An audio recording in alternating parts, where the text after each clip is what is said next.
All right, my old friend Zach Lowe is here. He is joining The Ringer and Spotify. We're back, baby. We launched the podcast that is called The Zach Lowe Show.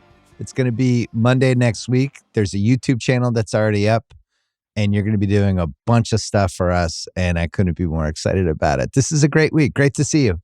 It's good to see you too. And yeah, new name, new show, new graphics, new everything. And I've been paying attention to the NBA season as I normally would have, even though I didn't have a job. I've been watching probably even more than usual because I've had no other work to do. I've been meeting people in the city when they've come in. I've traveled to some places. So I've kept my finger on the pulse in preparation for a potential in-season return, which is now imminent. Yeah, I was worried you might just sit out the whole year and we wouldn't get you for the awards, the playoffs, anything. But I think, to me, the catalyst was the Luka trade. That was the moment where you were like, oh my God, I need a platform. Give me a platform right now. So I was asleep when that happened because I don't have a job. And so I didn't have to be up at 12:30 in the morning or 12:15 in the morning. And I woke up the next day and obviously my phone is just, there's a million notifications and I didn't even look at it. I was like, I guess Jimmy Butler got traded overnight. I guess that finally happened. And then like 8 more minutes passed and I looked at it, I was like, oh my God. And then I still, we're going to talk about the Lakers a lot. And I watched their game against the Rockets last night. One of my buddies, Nathan, is a huge Rockets fan. I went over and watched with him. And we're almost 2 months out. And I'm like, I just can't even believe that he's on their team. And having been to a Lakers game recently, like they can't even believe that he's on their team. It's insane. No, and I feel the same way. Every time I watch them, there's 3 or 4 moments where I just kind of step out of the watching experience and go, how did this happen? How did we let this happen? How did we let this happen to the Lakers? What were some of the other big things that, you were gone for 4/5 of the season? What were some of the other stuff you wished, oh man, I wish I had a column, or oh man, I wish I had a podcast. I would love to chime in on this. What were some of the big stories? Well, let's see. I got laid off on a Wednesday. I flew back on a Thursday. I had several friends meet me at my house along with my wife with alcohol. And 2 or 3 drinks into that night, Karl Anthony Towns got traded to the Knicks in what I would rate as like a top 10 most interesting trade that has happened in the 15 plus years I've covered the NBA. And we were just laughing at the fortune of like what timing. Like you don't see a lot of trades of that magnitude right before the season starts. So that was one. The all-time, we'll never have a perfect storm of disaster seasons like we've had in Phoenix, Philadelphia, and Dallas. Like, it's just incomprehensible how badly all of those things have gone, and all in totally different ways. Some self-inflicted, others not. And I just think, I'm just looking at the standings to jog my memory. I mean, the excellence of the Cavs and the Thunder would have been really fun to talk about all year. And I still, some outlets, including Spotify, Ringer, accepted. I still don't think those teams have been talked about enough. I mean, the Thunder are 63-12 with like the greatest net rating in the history of basketball. And I just, so many interesting storylines like, oh, here comes the Chet Hartenstein combination. How's that going to work? How's Caruso fitting in off the bench? The Cavs and Kenny Atkinson reworking their offense and Donovan Mitchell being sold on a lesser role. And you and me both, we're going to be wrong a lot. One of the things we've both been right on is amid all the, maybe Evan Mobley is a bit overhyped. Maybe he's like, whoever bad big man 2.0, I won't name any names. We were like, no, we're keeping the stock. This guy's going to be awesome. And he's been awesome. And he's been awesome, not in the way that people necessarily like. The low hanging fruit with him was, well, he's just got to shoot a lot of threes and make more threes. And the Cavs were like, you can shoot some more threes and it would be helpful. But how about we redesign our offense, enable you as a passer, and how about you just beat the hell out of people inside and get super aggressive and physical? And it's really worked. And I just, those things jump out. Sorry, you asked an open-ended question. No, I haven't talked into a microphone in a long time. I got a lot of takes. There was a lot of stuff to work with there. No, I think Mobley and Tatum are in the finals of, oh, I didn't realize you were kind of a bully deep down. Both of those guys, I think, have asserted themselves in ways that we always wondered, is it in there? And Tatum, who's been awesome, right? He's been one of the top 3 or 4 players in the league for most of the decade. top 5, whatever rankings you want to do, but he's in there. He's first team All-NBA multiple times. There was that small piece of like, does he really want to stick it to the other team? Does he want to eviscerate the guy he's going against? Does he want to send a message? Does he want to bully somebody? Does he want to take offense to how he's being defended? And I don't know whether it was, not winning the awards during the championship season last year, or what happened in the Olympics, or just age, the fact that he's 27. But I personally see a little bit of an edge to him that I don't think was there last year. And I think it's really helped the Celtics team. You look at, I think they're 15-1 in their last 16, playing for nothing. They're the 2 seed. They've been the 2 seed forever.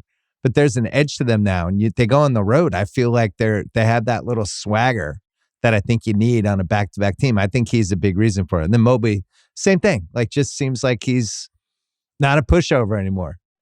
Anybody else in that group with those two that dug down and found something that you were surprised by? As a team or as individual players? Individuals. You're springing this one on me as I know. you do. Well, you knew I was going to do that.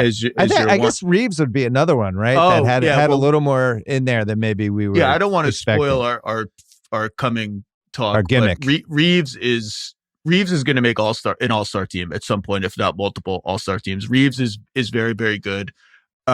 I've been impressed until, it's been a little rocky the last couple of weeks, but I like, at least offensively, how Cat has attacked his season in New York. Yeah. I was a Cade stockholder. I actually think Cade's level of improvement has been maybe a little overblown, but he's been awesome, and he's probably going to make an All-NBA team this year. That's been fun to watch. And I know that you are I've listened enough to know that you just enjoy the fact that the Pistons want to fight everybody every night, and including a potentially very dangerous one in Minnesota the other night involving all the usual, round up the usual suspects. And here we are. So those are some. The fighting Brooklyn Nets were fun for a minute. The Clippers. We're going to talk about the Clippers.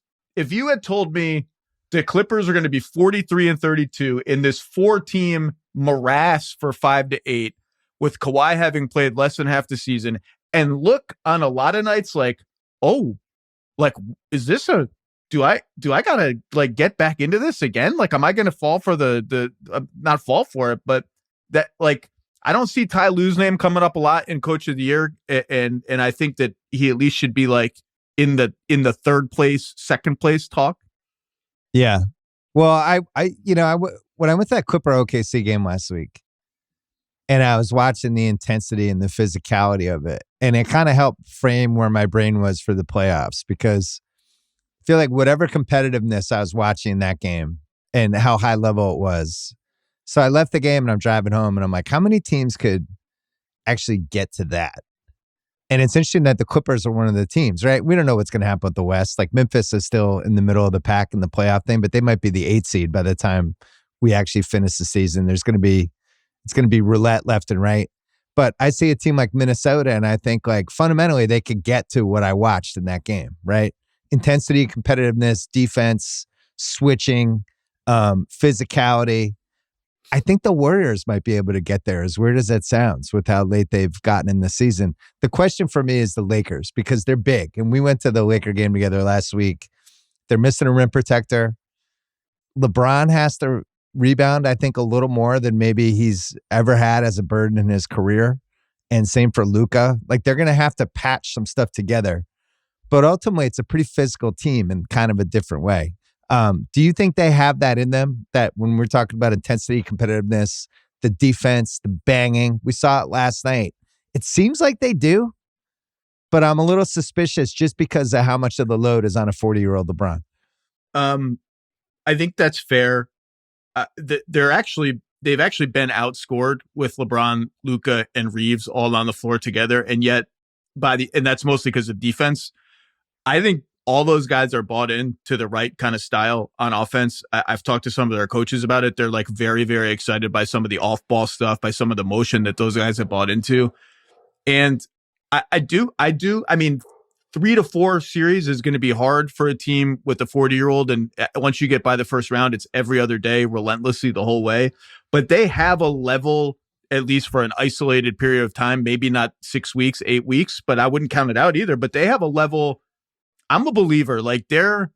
they're a strange team because they're huge. Like they sometimes play they basically start three power forwards in a center. Sometimes when they take the center out, they basically replace him with another power forward. Two of the power forward size guys are two of the five greatest passers in recent, if not all-time history of the NBA.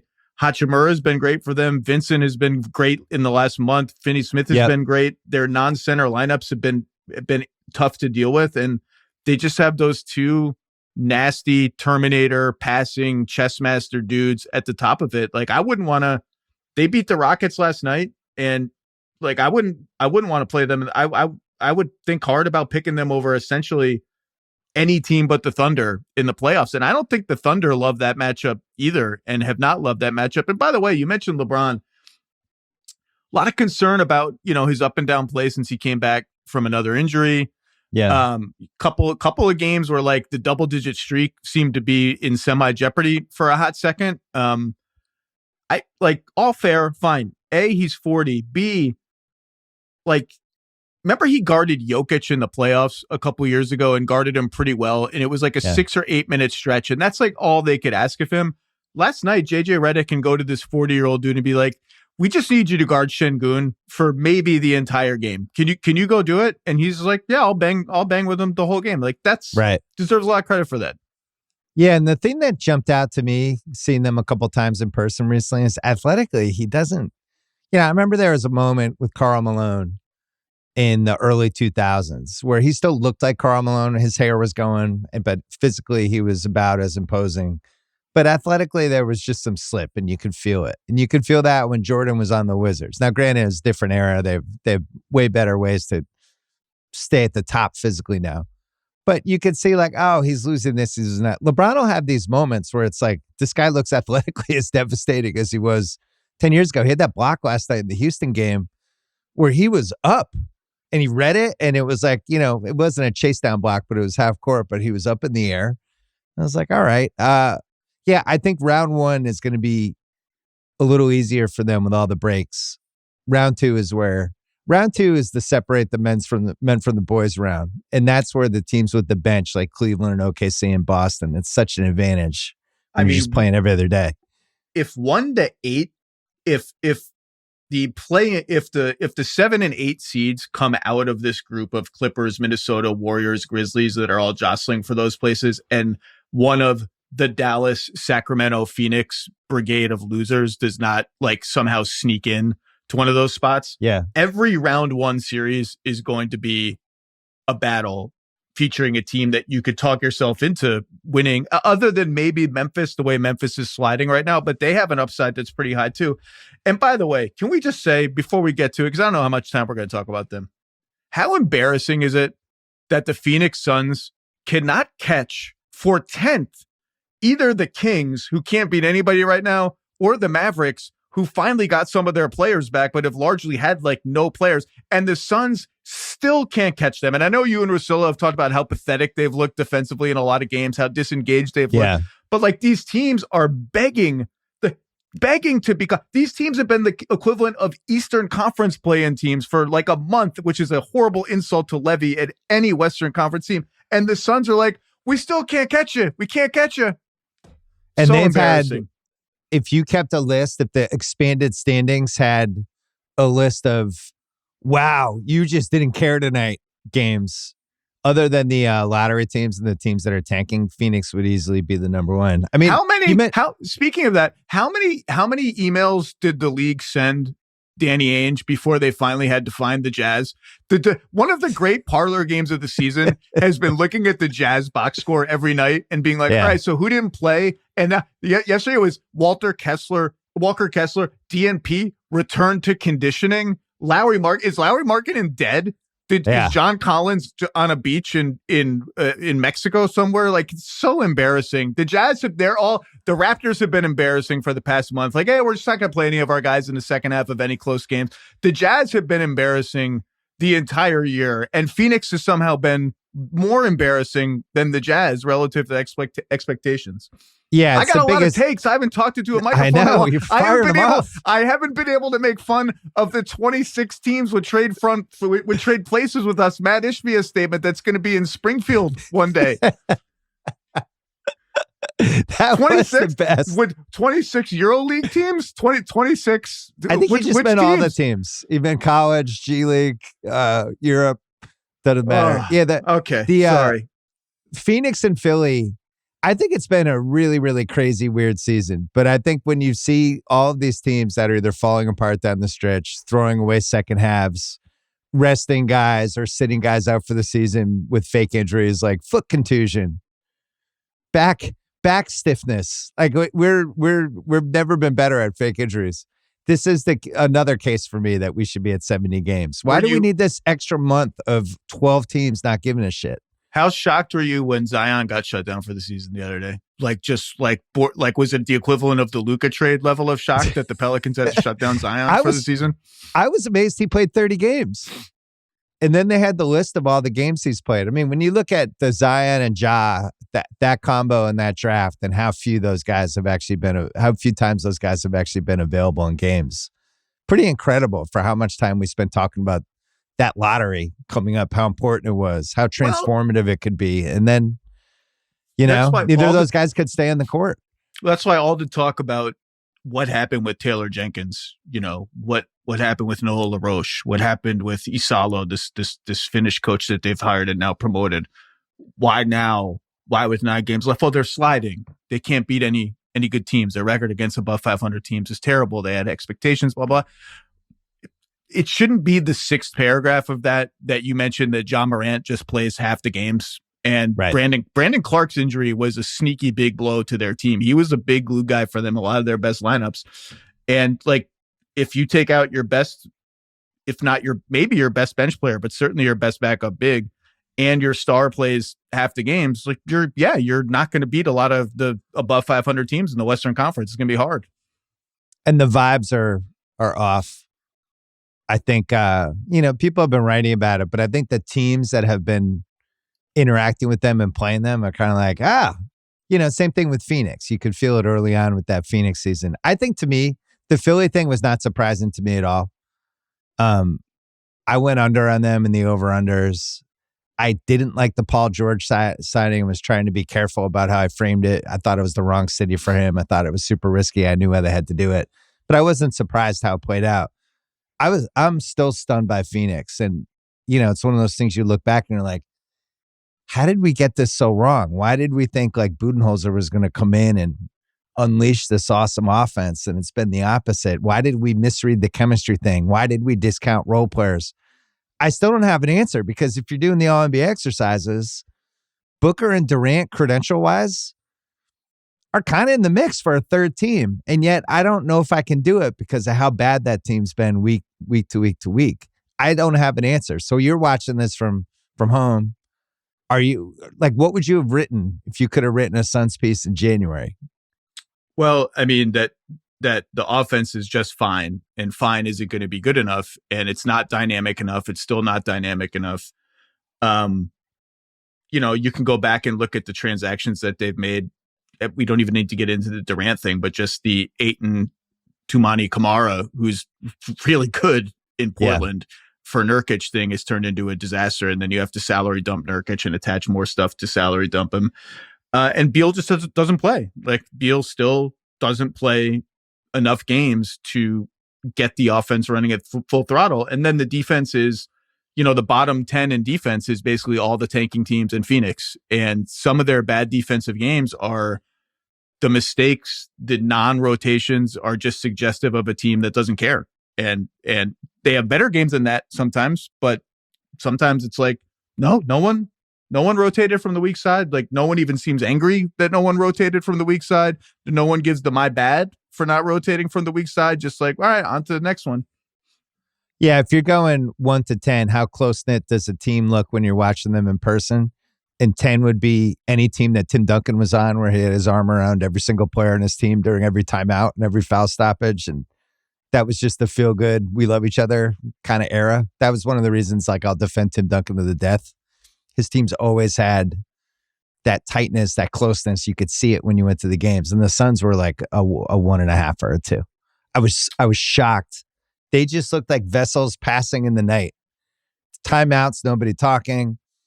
people shooting foul shots, just 5 guys standing in different things, like all the check marks of things you don't want. And, I think you and I hate using the word defenders, but I think we've been pretty pro KD and his legacy and how great he's been over the last almost 2 decades.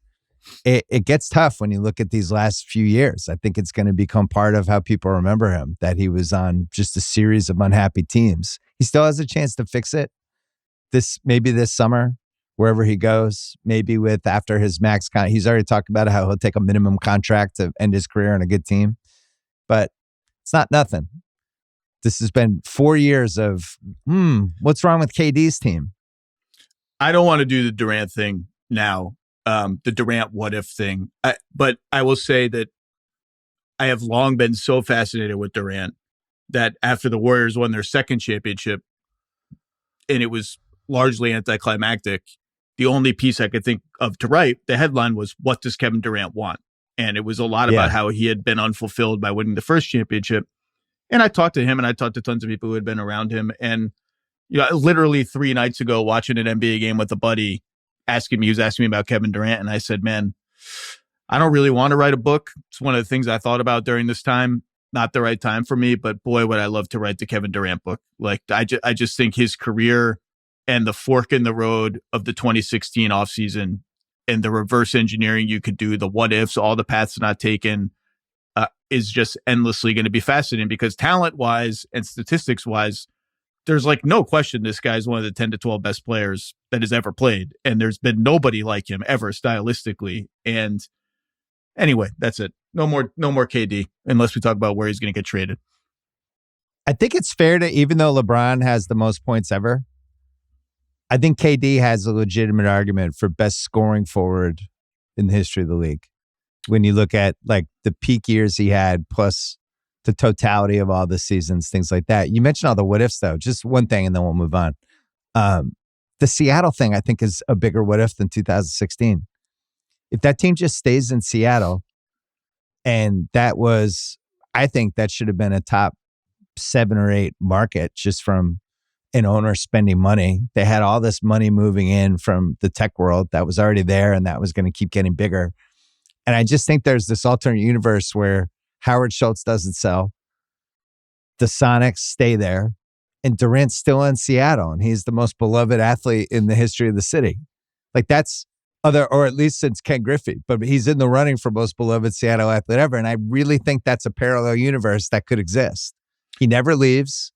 That team grows together. They spend money. They win titles. And we're discussing him in a completely different way. And I think that's real.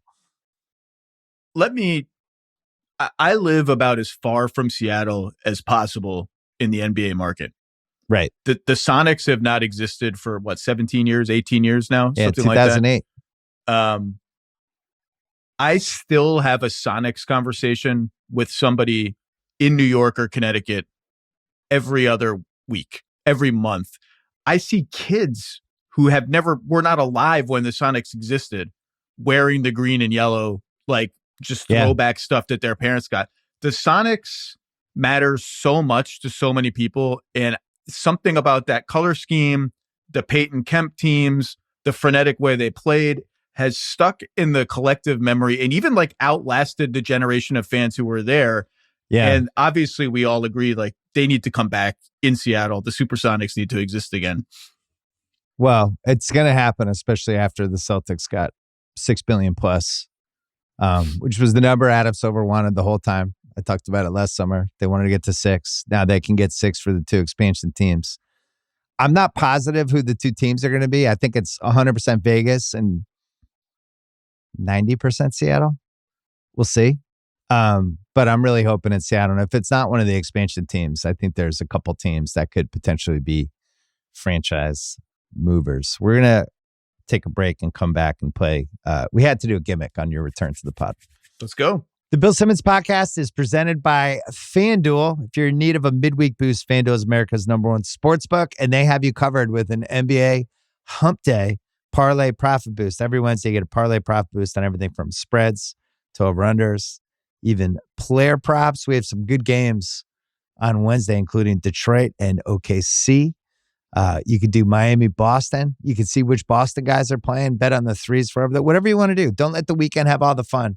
Take advantage of the Hump Day Parlays rewards stack.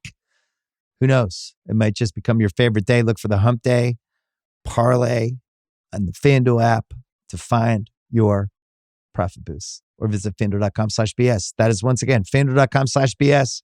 Make every moment more with FanDuel, an official sportsbook partner of the NBA. You must be 21 plus, present in select states, or 18 plus and present in D.C. Opt-in required. Bonus issued as non-withdrawable profit boost tokens. Restrictions apply, including any token expiration. See terms at sportsbook.fanduel.com. Gambling problem? Call 1-800-GAMBLER or visit rg-help.com. Now it's time for today's Player Bundles segment presented by State Farm.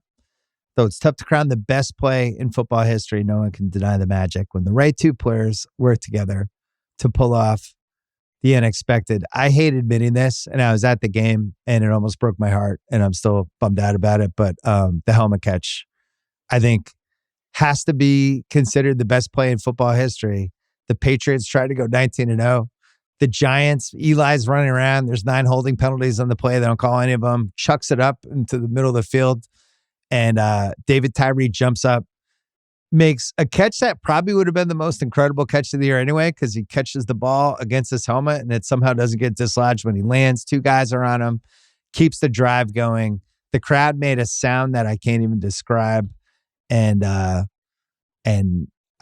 think that's probably the craziest play in football history. Offensively, defensively, you go Malcolm Butler in the Super Bowl against Seattle, I think would be the leading contender for that. But you know what else is better together than David Tyree and Eli Manning? I can't believe I'm praising them.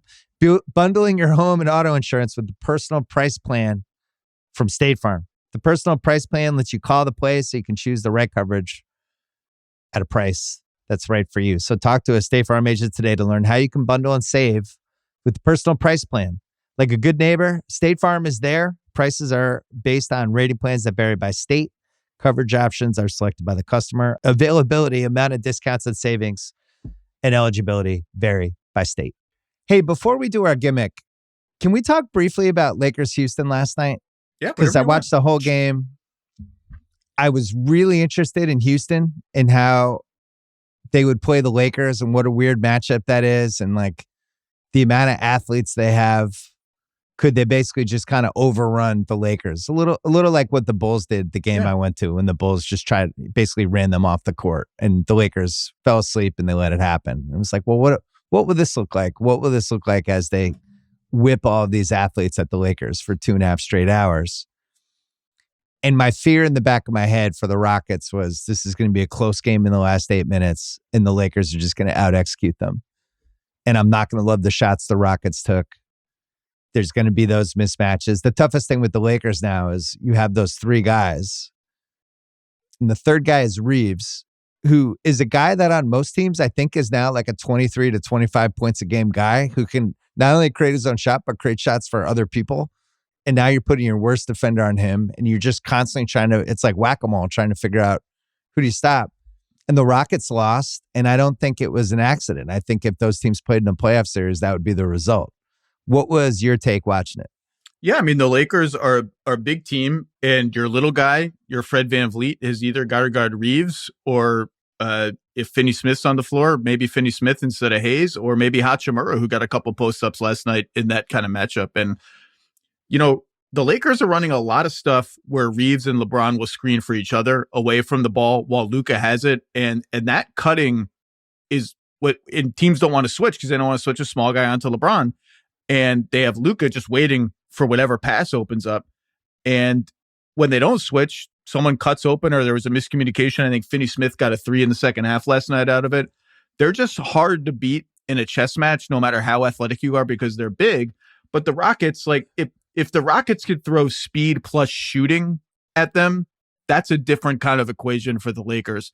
It's just speed, but not enough shooting, not enough shot making. You saw with the Rockets last night, they still can't decide. You know, Jalen Green's on the bench in the fourth quarter, late in the game. You know, presumably their quote unquote best offensive player. I don't think he is. I think Şengün is. But then there's minutes in the fourth quarter where Şengün's on the bench for a long time. They're playing Jabari Smith at center. They're not even playing Smith. They're playing 5 wings. And I'm sitting there thinking, like, I think a lot of this offense has just got to run through Şengün. But LeBron, they got a takeaway on an entry pass late in that game. We all saw this coming for the Rockets. It's why they're going to be maybe the most interesting team in the NBA over the playoffs, and depending on what happens in the playoffs after the playoffs. But I think that series would be a really, really hard fought series. I guess I would probably pick the Lakers. I haven't thought about it, but I would probably pick the Lakers just based on experience and reliability if they stay healthy. Houston is still the number 2. They have as we're taping this, they have a 1-loss, basically a 1.5 game lead over Denver, and the Lakers are kind of surging toward them. But the 2 spot means you're looking at Golden State, Minnesota, or the Clippers, unless Memphis drops down there. And I just feel like Houston, when I watch them, as good as the record's been, and I've enjoyed them, and I think they're in the running for league pass MVPs this year. I feel like they're a year away. They're a move away, and the move probably involves Şengün or Green, but they don't have that, like, I got this guy in offense, which is why the Booker option would have been so interesting for them. I don't know what they do, but don't you think, like, 1 year from now, I'm really interested to see where they are. Oh, like, well, first of all, it's funny. I was talking about this with somebody yesterday in the league, and it's like, look, we all know that they've kicked around both of the Phoenix stars, right? And I think there's some division internally about the Durant question there. Ime Udoka obviously has a history with Durant, really likes him. This person asked me, well, what do the Rockets do if they lose in the first round? And I think the implication was that would make them even hungrier to go for like a big win now trade. And I said, well, let's flip it around. What if they win a round and they lose to Denver in 7 games? Like a really hard fought, like I can feel good about this outcome. And my implication was, does that make you more confident in staying the course? And the scout that I was talking to flipped it around and said, actually, it may make you think we're so close that we still should go for the right kind of like all-in upgrade. And it's just going to be interesting to see how they perform in the playoffs and what the implications of that are. Offensively, I just don't think they're good enough. But, defensively, toughness-wise, they have everything. And one of my favorite subplots of the whole season has been the Steven Adams resurgence and the fact that they stumbled into this Adams Şengün I looked at the numbers of that lineup. I think they're now, after last night, plus 103 points in 130 minutes with those 2 guys on the floor, with an offensive rebounding rate that would rank in the 100th percentile of all lineups, and a defensive rebounding rate that would rank in the 100th percentile of all lineups, just beating the hell out of everybody. I don't know if it works. I don't know how it works. They're just so gigantic across the board. Really interesting team. They've drafted really well. Reed Shepherd doesn't play. Cam Whitmore doesn't play. Like, they have good guys who don't play. I know. That's kind of the league now. These teams are so deep that you have these dudes who would have been like 6th or 7th men on good playoff teams 10 years ago who get DNPs. I can't believe Adams. Do you know how old he is? He's only 24 years old. No, he's older. I think he's like 28. No, he's like 22 years old. No, I don't. You're. I was going to say, which Adams? Am I forgetting it? Adams, I think he's like 28 or 29. He's been around forever, and you just feel like he's a veteran. He's 31 now. One of the all-time. Does it feel like he's been he was on OKC like 100 years ago, playing with like Perk and Derek Fisher? Yeah, he's a grizzled veteran who was also a Grizzly. Anyway, I don't know what to make of Houston. FanDuel didn't either when I found these cool, they had these odds for making each round, and you can look at it now. Houston to make the Western Finals right now, so they'd have to win 2 rounds, is plus 770. And they have home court right now as it stands in round 1 and round 2. And FanDuel is still like, go ahead, bet it. 8-1 odds. I bet it's not going to hit. So I think people agree. And there's this with the veteran teams, Golden State, Lakers, and Denver specifically, there's still such a fear factor with them based on what the upside is and the pedigree, that I think this is the hardest, other than the OKC piece, this is the hardest conference to figure out in a long time. Well, like, who's going to make the Western Finals? You could talk me into 6 teams. It sounds disrespectful to the Rockets, who are 49-27. Their net rating is plus 5 per 100 possessions, which is very good. Memphis is plus 4.7. Minnesota's plus 4.5 and surging. The Lakers are well below that. They're at just plus 0.8, but they did remake their entire team in the most seismic trade in the history of the NBA, like not long ago. Denver's plus 4.1. That's relatively close, and Denver has the pedigree and the best player. And so, like, don't throw the record out because the record matters. It's going to get them home court in a lot of rounds. It can get them a higher seed and all that. But these teams are not that far apart, particularly the way Minnesota's trending, Denver's trending. We haven't even mentioned the Warriors are plus 2.7, but they're obviously, I think, 18-5 since they got Butler, and either Butler or Steph missed 3 of those losses. So totally different team there too. It's just the top 8 in the West currently, and if that's the playoff field, it's just one really good team after another. Clippers are plus 4.0 net rating. They're not far away either, remarkably. Yeah, and the Clippers, that they have a pretty easy schedule the rest of the way. That's the other thing when I'm looking at this, where it's like they're the 8th seed. They play the Pelicans Wednesday. They have back-to-backs at home against the Mavericks. They play the Spurs, Rockets, at Sacramento, and then at Golden State to finish the season. So I don't know if Kawhi's playing all those games. Could they run the slate and get into the 4-5 spot? It's gonna be so much fun to see who plays who. And I'm obviously as a longtime Steph guy who just enjoys watching him play basketball, especially in big playoff games. It'd be fun to see him. Denver, Jokic. Incredible. Are there any not Steph guys? Like Steph, it's the opposite of like Waiters Island, and you were on Ricochet Island. Like Steph is just like a planet. There's nobody that's not a Steph guy. What happened with your realtor on Ricochet Island? Did you look at anything? I've liked Ricochet all season. I have the text to Atlanta Hawks officials and coaches to prove it. I'm like, this guy's good, and now he's surging, but he just knows. Look, is he going to be? Is he the guy? Is he the dream number 1 pick when you win the lottery? No, maybe that guy's coming this year. Maybe that guy's coming next year. That guy came the year before, etc.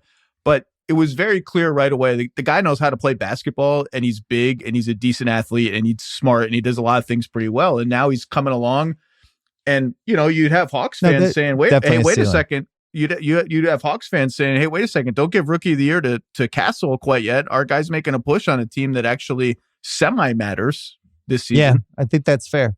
To answer your Steph question, I think there was some LeBron versus Steph stuff in the late 2010s where the two fan bases got a little frisky about pushing their guy at the expense of the other guy, but it feels like that's done. And I think all of these dudes, LeBron has a different thing because he's battling the ghosts of Kobe and MJ. He's in like 2 totally different conversations. Kobe with the Laker fans, and then Jordan with everybody else. Curry's like, I just think he's in that place where it's like, yeah, it'd be really cool if we got to watch it play. Jokic, same way. Be cool if we got Jokic for a couple rounds. Lakers, hey, we get Luka and LeBron for a couple rounds. No matter how it plays out, it's going to be fun. All right, we're going to do our gimmick. Let's do it. Actually, let's take one more break and we'll do the gimmick. You're listening to the Bill Simmons podcast presented by FanDuel. FanDuel has made it easier than ever to see how your bets are doing without even opening the app. Now you can get the latest updates, follow along in real time directly from your phone's lock screen. Yeah, or Apple Watch. No login required. Just head to your My Bets page to turn it on. If you don't already have it, download the FanDuel Sportsbook app today to get in on the action. The Ringer is committed to responsible gaming. Please visit rg-help.com to learn more about the resources and helplines available, and listen to the end of this episode for additional details. You must be 21 plus and present in select states. Gambling problem? Call 1-800-GAMBLER or visit rg-help.com. All right, so way back when, and it's been 10 years since we officially worked together, other than doing cameos on each other's pods. But we did the Grantland Basketball Hour, a great show with a great set that only lasted 10 episodes. One of the things we did heading into the playoffs was 25 most intriguing players. And I think I made the list and didn't consult you on it. And then we just ripped through it. And went from 1 to 25. Yeah. I have zero memory of that ever happening. I have we did a television show and that was the topic. And it was, I like that. 10 years ago. I must have been so frightened to be appearing on television with my bad shoes and my baggy suits back then that I just blocked the whole thing out. Well, I remember I had to basically bully you to come on the show. I had to bully you into doing a podcast, and I had to bully you into coming on the TV show. You just were like, I just want to write. I just want to do my thing. I don't want any of this. 25 most intriguing players was the gimmick. We are tweaking it this time, borrowing a little bit from Fantasy's movie draft, where it's not really a draft, but it's like categories, and you have to pick one thing for each category. So we created a bunch of categories. We each only get one person in the categories. It's not a 1 through 25, but you can pick the guy you want and put them in the category, and then you get to talk about them, and then that guy is off the board, and you can't. So I never get to pick. We can't pick a guy for 2 categories. You cannot. Okay. Now, did I already screw you up? No. I'm good. Okay. I'm good. I just wanted clarity. That makes it harder. Here are the categories in alphabetical order. Apex superstar, beloved bench guy, crossroads guy. So that can be, is he in a postseason's crossroads? Is he in a crossroads in his career? Is he in a crossroads with his team? He's in some sort of crossroads. Okay. Defensive stud, feel good star, hot seat coach, hot seat player, legacy guy. Because, everybody loves a good legacy conversation. Got to have it. Second banana, third banana, the leap, trade machine guy, and weak link. Did I put that one in there? I might have thrown that one in. No, that's a surprise. That's a surprise. Yeah, surprise category, weak link. Okay. Weak link as a surprise category. So we're probably going to have more than 25. I'm going to give you the first pick on your comeback pod. You can have any player for any category. Who you taking? Any player for any category. Yeah. All right. I'm gonna go second banana, and I'm gonna cheat right away and pick 2 guys, a duo together. If you want to pick, you're already bending the rules. We just started. Yeah, I'm bending the rules. You can make it 1 if you want, depending on the 2 guys I'm gonna mention. But I am gonna start with Jalen Williams and Chet Holmgren as the number 2 and 3 guys on the Oklahoma City Thunder. They underperformed against Dallas in last season's playoffs. When the going got tough, they couldn't make enough shots. Chet couldn't make enough threes. Jalen couldn't just score enough points. The non-Shea offense fell apart against the Mavericks. Obviously, this is a different team. It's a deeper team. It's a better team. Aaron Wiggins has made a leap. Isaiah Joe is better. The Hartenstein-Holmgren combo is mauling people. They have different optionality. They have Caruso coming off the bench. Shea's better. J-Dub's better. Chet, they're all better. At some point, I think they're number 2 or number 3 in offense in the NBA. Shea is likely going to win the MVP, having one of the greatest scoring seasons of all time. If you can take care of the ball against them, and I realize nobody can, they are remarkably, I wonder how many teams have done this. They're number 1 in forcing turnovers on defense and number 1 in not turning the ball over on offense. It's like they start every game ahead 10-0 just because of turnovers. But if they run into a low turnover team like the Mavericks with Luka, where the entire time Luka was there before they inexplicably traded him this year, they might have a game or 2 when their offense in the half court comes into some moments of they're not making threes. Dort has an 0 for 8 game, whatever, even though he shot 40% this season. Shea's on the bench. Are those guys ready? All the evidence, I picked my pick, and I haven't had a podcast this year. I picked Celtics over Thunder in the finals at the beginning of the season. That's on Twitter. I have never wavered from that, not for 1 second. So don't take this as a shot at the Thunder. But there's just going to be a moment where it's game 3 of a 1-1 series, and the offense is a little clogged. And can those pick one of them, whether it's Chet rolling to the rim as the 5 or shooting threes, or J-Dub just running things or whatever. One of them is going to have a moment where they rise up, and I think they're ready for it. I'll allow the combo pick. I don't like that you cheated coming out of the gate, but we'll allow it. Well, who's the second? Who do you even call the second banana? I guess offensively, it's Jalen Williams. Then, if you want to take one and we're talking offense, it's Jalen Williams. Yeah, I think it's a double banana situation. I think you might be right, but it is. It's the thing I worry about with OKC, and it's the thing as I think about the Celtics making the finals and playing them, and what they're going to do against OKC and how they're going to try to beat them. I would assume all of it is going to be about making Shea give up the ball, sending multiple guys at him, and making Jalen Williams or Chet play 4-on-3. Or Hartenstein. Now, the OKC with the Hartenstein piece of it, because he's always been really good at the foul line and he's always been good in those 4-on-3 situations. So when he's out there, it gets tougher. But I still feel like, hey, Jalen Williams, can you beat us? Is going to be a strategy. Well, Chet's a little different because Chet always gets his points in the flow. They're not like, oh, let's run our 3 Chet plays. But Jalen Williams, they need him to beat guys off the dribble. They need to do a little pull up from 15 feet. And he's really good, but that's a different spotlight. And we haven't seen it. We didn't see it in the NBA Cup. We didn't see it last year in the playoffs. We just haven't seen him do it on a big stage yet. I'm glad you mentioned the NBA Cup because we talked about this in LA. Somebody else mentioned the NBA Cup to me 10 days ago. And I was like, that happened this year? Yeah. Who won that? Who won that again? And I'm like, it's a bad sign that someone who lives and breathes the NBA has zero memory. It took me a second, about a minute, 30 seconds to remember exactly who was in the Final Four and what happened. And I don't care at all that the Milwaukee Bucks won the NBA Cup. It does not matter to me. I don't think it really matters to the Bucks. Like, it's just, I don't know how to, I guess it's cool. The courts are fun, but do you care? I don't care. I think the problem with the NBA Cup is it was cool as it was happening, but now we have 2 years in the bank and it's meaningless. Yeah, the playoffs come and you're like, oh, this is the real stuff is about to start. Like the Bucks don't even have remotely the same team anymore. They're keeping their fingers crossed on Kyle Kuzma corner threes. They don't know when Dame's coming back. They're a team that's going in the wrong direction, and it doesn't matter that they win the NBA Cup. I don't know how to fix that. So Chet Hartenstein, the numbers on those two, which is obviously the midseason curveball they threw at the league when Chet finally got healthy after Hartenstein missed the beginning of the season. Plus 15 per 100 possessions. Elite offense, elite defense, elite rebounding. Hartenstein's passing and floater have fit in about as well as could possibly have been expected. And it's just it's not a curveball. It's the way they start games, and it's worked that well. And one of the things I love about the Thunder, and I wish I'd been at a podcast to talk about it, is there's something old school about it. Again, they're second or third or fourth in offense or whatever, so it's not like they're not an amazing offensive team.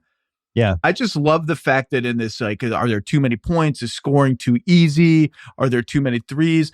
The team at the top of the standings is like, you know what? We are going to win first and foremost because we are a historically great defensive team that is going to take the ball from you a lot of times. And when we're not taking the ball from you, we're going to be all up in your shit, all over the floor, deflections, steals, physicality, size, everything. And when our offense sputters, that was the way the NBA used to be. Like, your jumpers come and go, defense travels, defense shows up to every game. And that the Thunder have that element to it. And I love how intense they are, how proud they are, how they do not relent at all. And they're betting more than anything else on, hey, yeah, even if worst case scenario happens to our offense, good luck scoring on us more than we score on you. It's the nightmare scenario for the Lakers.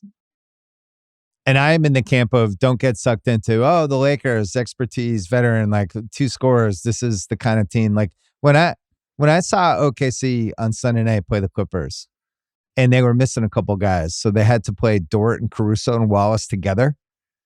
And it was like, Jesus Christ, this is the most terrifying perimeter defense I've ever seen in my life. Those 3 together, they have all these looks. I think the Celtics are the same way, where the Celtics can, because of Porzingis and Horford, and then they can have like all of a sudden there's 4 white guys out there and all of them can shoot. All of a sudden they're playing double bigs. All of a sudden Tatum is playing stretch 5. Like they have different looks, but the OKC, the wrinkles they have, to me, are the second biggest reason that you're going to pick them to win the NBA title if you're going to pick them. And I'm about to give you the number 1 reason. All right. So how does this draft work? Do you now pick your second banana, or do you go to any category anywhere you want? I do whatever I want. It's your podcast. We just made up these rules 10 minutes ago. I'm going to the Apex Superstar category. Okay. And I'm taking SGA. Oh, good. Because, we have a week and a half left, and Jokic, who's one of my favorite players, non-Celtics, probably ever, having the best statistical season he's ever had. And I think he's carried a massive load. And at this point, I still think I'm voting for SGA. I mean, the odds, it's not a controversial pick. The odds are way, way up there for them. But the piece that's interesting to me heading into the playoffs, it isn't just can OKC win the title. It isn't just can Sam Presti, who's, done a pretty incredible job for almost 2 decades here. Is this all going to finally work out? Are we in an 86 Celtics with also having the number 2 pick in the draft coming up scenario of holy shit, not only is this the best team in the league, but they also have this asset and all of these young players, and what the hell are we going to do? They're in that zone. But for SGA, there's no zone, by the way. No one's ever been in their zone. There's never been a not team with this many assets, this good now and this set up for the future. I said this a year and a half to 2 years ago on the Low Post podcast, which doesn't exist. They are the best present plus future setup in the history of basketball. And I don't know enough about the history of the other sports to say the history of all professional sports. I just have a hard time believing there's another convincing anyway. The only case is the Celts after they won the 86 title with Bias coming for those 48 hours before he tragically died, which we covered in Celtic City in episode 5. That's the only other thing I can think of where they went 67-15. They were 50-1 at home. They had a 3-time MVP, and they were adding somebody who, worst case scenario, was going to be as good as, in that Barkley, Karl Malone thing. That's the only thing I could think of. Here's the case for SGA, why I took him here. If they win the title and they just kick everybody's ass and they end up finishing, I don't know, can they get to 69, 70 wins for the season? And then they end up being like an 84, 85, 86 win team, which would put them on the short list with him at the lead. On top of the fact that he's having one of the greatest offensive seasons in the history of the guard position. Like it's up there with any Oscar season. I talked about this a couple weeks ago. Any Jordan season, any Kobe season, like pick a great guard. He's either doing better than one of their best seasons or he's right there. And then if he just keeps that rolling through the playoffs and we finish mid-June and we're like, holy shit, the Thunder just went 86-16 and SGA averaged 35 in the playoffs. And this is now Michael Jordan. I think he's the most intriguing guy to me in the whole, in either conference. He has the most at stake. I had him on my legacy list for essentially all the same reasons. A chance to cement his place in not only the current NBA, but to begin cementing his place in NBA history with a dominant playoff run. And, I looked up his stats from the Mavs series last year, and they were way better than I remembered or would have guessed. His scoring carried over into that series, and his efficiency carried over into that series.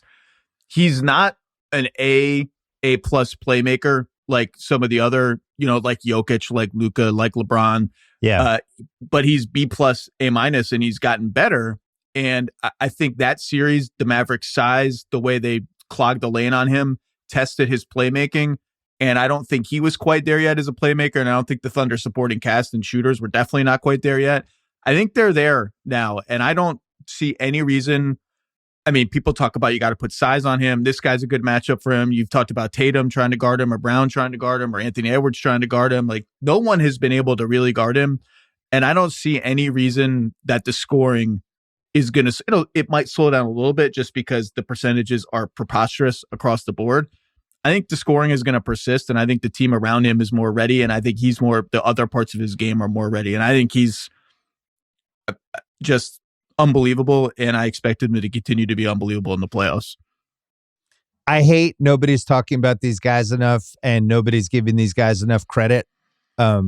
Conversation on talk shows, because I feel like we've talked about OKC a lot all over the place. It's just the way the infrastructure is going to go. They're always going to talk about LeBron and the Lakers and the big ass teams a little bit more. It's just how it goes. I actually feel like we haven't totally talked about how great SGA is as a scorer. I feel like we're like a couple conversations, videos, breakdowns short, because watching it in person and watching all the moves he has and watching the yo-yo shit he does and how helpless defenders are against him when they know what he's trying to do and how he can get to the rim, how he uses contact, how every team thinks he's getting all the calls and they're pissed off the whole game. It's really a master performance. He's really great. And I think going against him in a finals is fucking terrifying. No matter what round, but especially like for the Celtics. And they have the perfect team to stop him, right? They have wings with size. They have White. They have Holiday. They have rim protection with Porzingis. It's everything you'd want. And I still think he'd get 35 a game against them. I don't think it matters. I mean, I agree. And it's an art. What he does is art. It's beautiful to watch. It's the level of space he creates when you don't even realize that he's about to create it.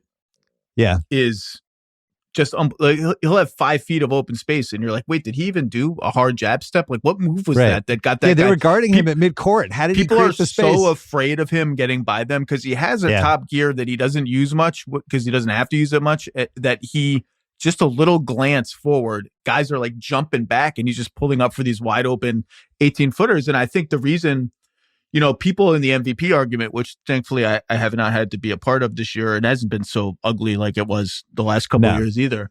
People will point to the defense and say, SGA is a plus defender, Jokic is not. And I think that's largely been true this year. Jokic's rebounding and just positional smarts and hands at a position where defense really matters, I think is a little bit underrated. But to me, the difference has been teams' game plan to attack Jokic. Sometimes it works, sometimes it doesn't. The Nuggets are 20th and defense is not good enough this year. We'll see if it tightens up in the playoffs. Teams can game plan to attack Shea too, because there's just no one else to attack on Oklahoma City. He's kind of like their Curry in that way, a better defensive player, obviously, than Curry ever was. But Curry was the weak link because every other link was as solid as a link could get on those peak Warrior teams. And the Thunder aren't worried about it. Like he's big, he's stronger than you think. He has more blocks and steals than Jokic combined. It's not close.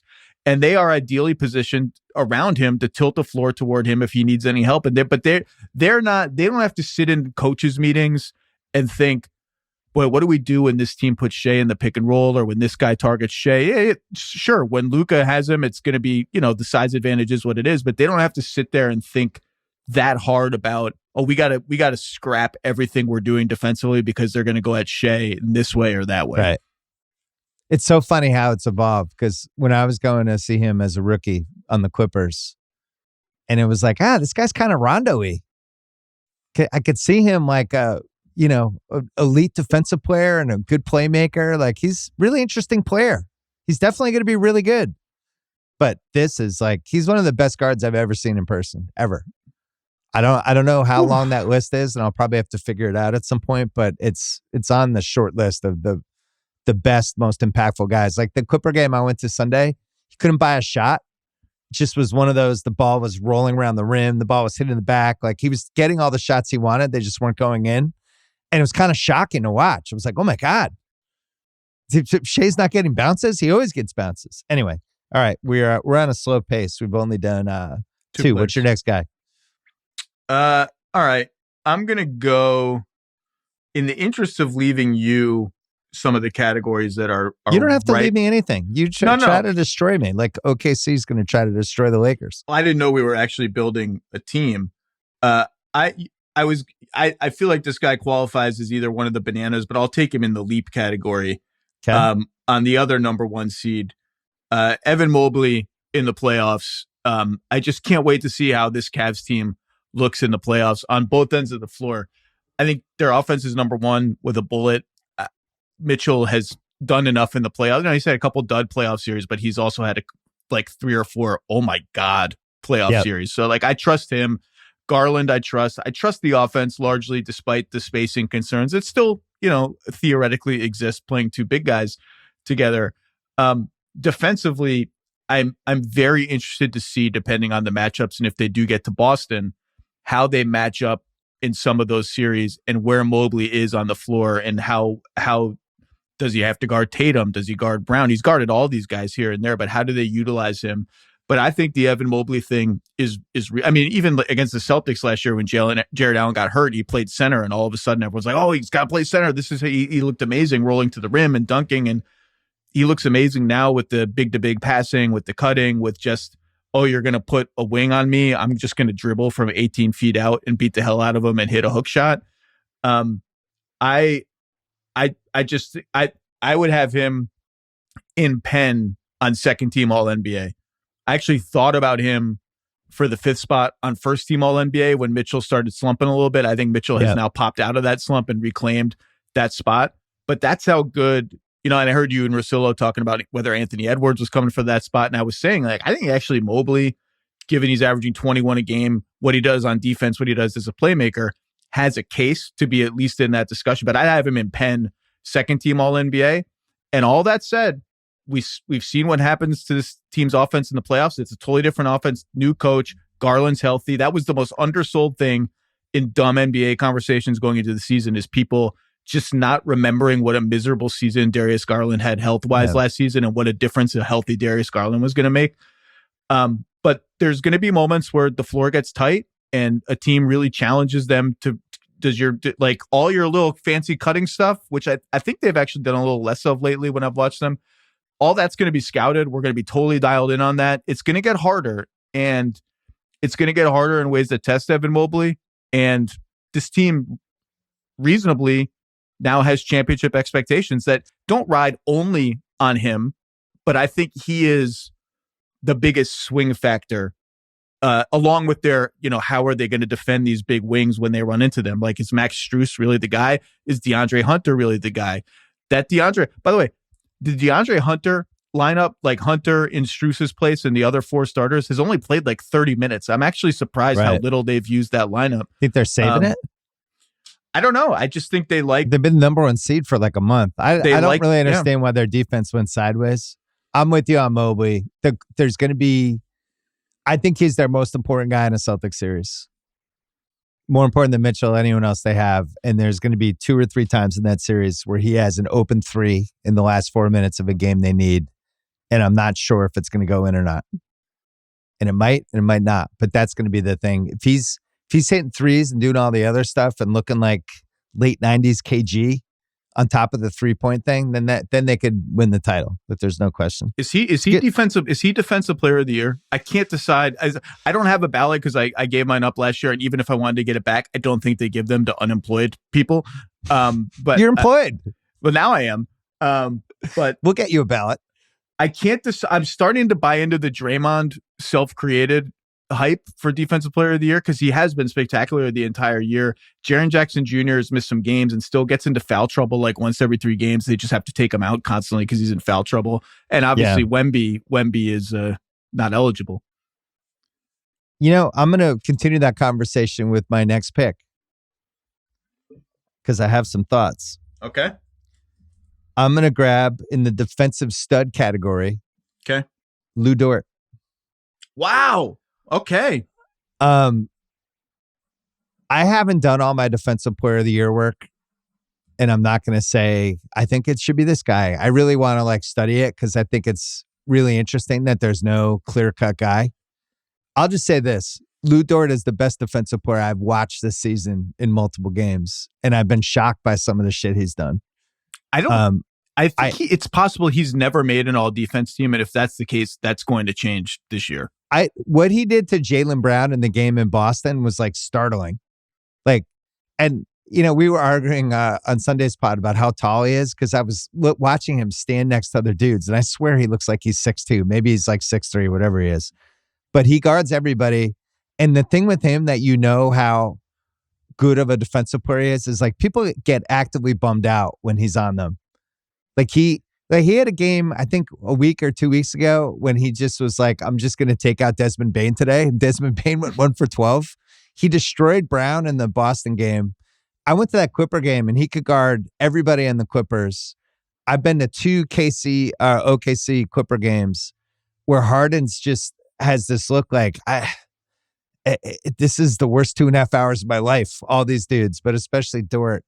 And I just think, I know Daniels has been amazing. And, so good. The hands, the steals, absolutely incredible. Poke checks, the athleticism. He's won games with his defense. I think I'd have him as a most improved player, by the way. I know all the smart money is on Cade. I think considering expectations and expectations and prior track record, I don't think anyone's made a bigger leap than Dyson Daniels. I mean, it's not surprising when he scores 20 points in a game. Right. And also does what he does. Dort is a great pick. I think. Wait, can I say one thing on Daniels? Yeah. Because I completely agree. So, right. And obviously not allowed to bet on the awards. I always want to mention that. But I always look to see, like, am I missing something? Like, Dort was 26-1 last week. And I'm like, I haven't done all my work yet, but if you just put a gun to my head right now and said pick a defensive player of the year, I think I'd pick Dort because he was the best defender I've seen. I felt the same way about Daniels. I thought he was going to be favored for most improved player, but it's Cade. And Daniels is plus 110. I'm not shocked that Cade's better. Like, he was the number one pick in the draft and has a better coach and whatever. Daniels was, thrown into the DeJounte Murray trade, basically. He was one of the prizes, but it wasn't like, oh my God, they traded Dyson Daniels. It was like, I don't know what that guy is. And now you watch him and he's like an absolute keeper. And I don't know why he wouldn't be the most improved player of the year. I don't get it. So the incredible thing about Oklahoma City's defense is Dort is going to be their all defense representative. I actually think I would have Jalen Williams on as well. I think I would have 2 Thunder players on as well. Well, they missed him. That Clipper game I went to, not having him on Kawhi, you could feel the difference because that's 6'8" type of guy. You can look at a lot of the metrics and the metrics will tell you the Thunder have 3 better defensive players on their roster than those 2 guys, and none of the 3, Hartenstein, Holmgren, and Caruso, are eligible for awards because of games played and minutes played. But the statistics scream out that those guys would be in this conversation too. And it's like, oh my God, how many? Well, you didn't mention Wallace.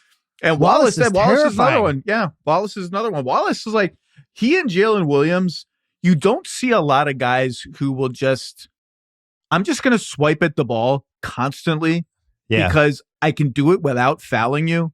And they just, when they're in the mood or whatever, they're just like, I'm going to go for every time you dribble the ball, I'm going to try to get the ball from you. And it's unnerving. Yeah, this is why, sometimes this happens. You have to pick a player, and it's probably not Lou Dort. But whatever OKC is doing defensively, it almost needs you need like a Defensive Players of the Year award just to capture the fucking havoc. And they start immediately, and the teams, you can see it in their faces where they're like, oh my God. This really? You're going to defend me 90 feet? Yeah, we are actually. We're going to make your life miserable for 2.5 hours. And then Wallace is going to go out and Caruso is going to come in. Oh, hey, how about we're going to throw some Blue Dort on you? That team's a nightmare. Make your next pick. Okay. I'm going to go crossroads player. Okay. And I'm going to go with Karl Anthony Towns. He was on my list. Now, to some degree, I think Towns crossed the crossroads, so to speak. Did he? Last year in the Denver series. And I even wrote about it on ESPN about, all of a sudden, the turnovers were down. The fouls were down. There was a calmness and a steadiness to his game that, combined with his shot making, were like, okay, this is the guy that we've seen in the regular season. And this is the guy we've been waiting for. He guarded Durant really well, considering the sort of stylistic differences between them in the first round when Minnesota beat the hell out of Phoenix, despite Phoenix having a roster that only 3 teams in the NBA wouldn't trade for or wouldn't trade with, according to Matt Ishbia. You love that. I do. And then he sputtered again against the Mavs in the conference finals. Then he averaged 19 points. He shot poorly. And then he gets traded in this just massive total shift of his life from he found a way to thrive next to a real behemoth center in Rudy Gobert who could do all the dirty work on defense around the rim that he's not very good at. And now he is almost a full-time center now for the Knicks, who are living the benefits of that on offense and feeling the pain of it on defense. And Mitchell Robinson just hasn't played enough minutes yet that we can see sort of how that pairing works. And I'm actually surprised Tibbs has not used it much, even when Mitchell Robinson's been available for 15, 18 minutes a game. I thought we'd see more of it just to see, can we replicate some of what happened in Minnesota, even if that means like a little bit less of one of the core wing guys who have all been good to great for the Knicks this year. Brunson's got to get healthy. We all know that the team is dead in the water without him. They're a spectacular offensive team. In Brunson's absence, you've talked a lot about this. I've talked a lot about this with people behind the scenes this year. They weren't using Bridges enough You don't trade all that stuff for Bridges if you're not going to lean into him as a secondary ball handler.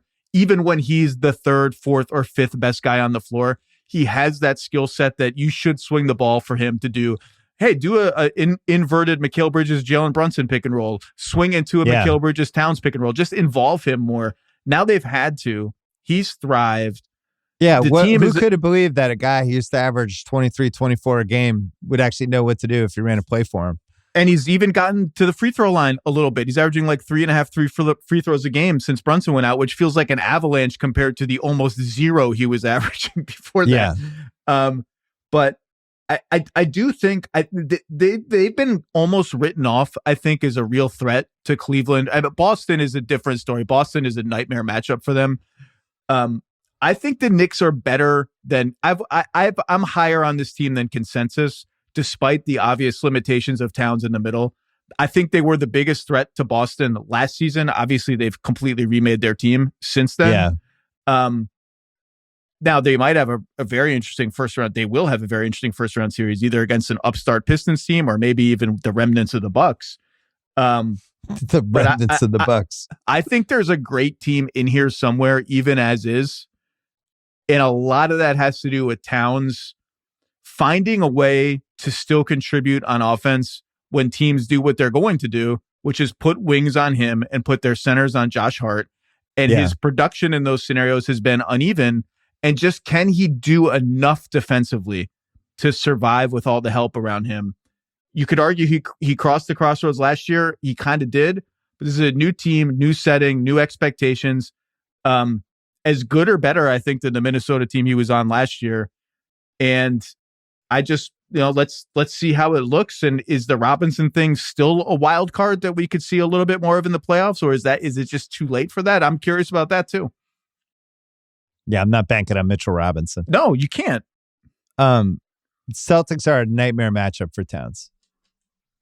There's so many different ways. That was the opening game, right? Wasn't that opening night? And it was just like, the Celtics, I think it was opening night, and Mazzulla came out with a game plan that was like game one of a playoff series between the Celtics and the Knicks. Just let's exploit every advantage we have, including over Towns. Yeah, it's been interesting because there's been some Celtic games where they haven't wanted to tip anything at all. And then there's been other games when they've tried to send a message, and that was one of the messages. I like the Towns pick. I don't really know what he is, but this is going to be the best version ever of it, right? He's never going to be better than he is this year. He's never going to be in a better situation as a stretch 5/flimsy rim protector on a really good team. So we'll see. I actually have been shocked by how well that trade worked out. I think if you had told me what's going to be a disaster, Paul George on the Sixers or Towns on the Knicks, and had like a betting line on it, I would have said -160 Paul George. But I think there would have been some Towns action.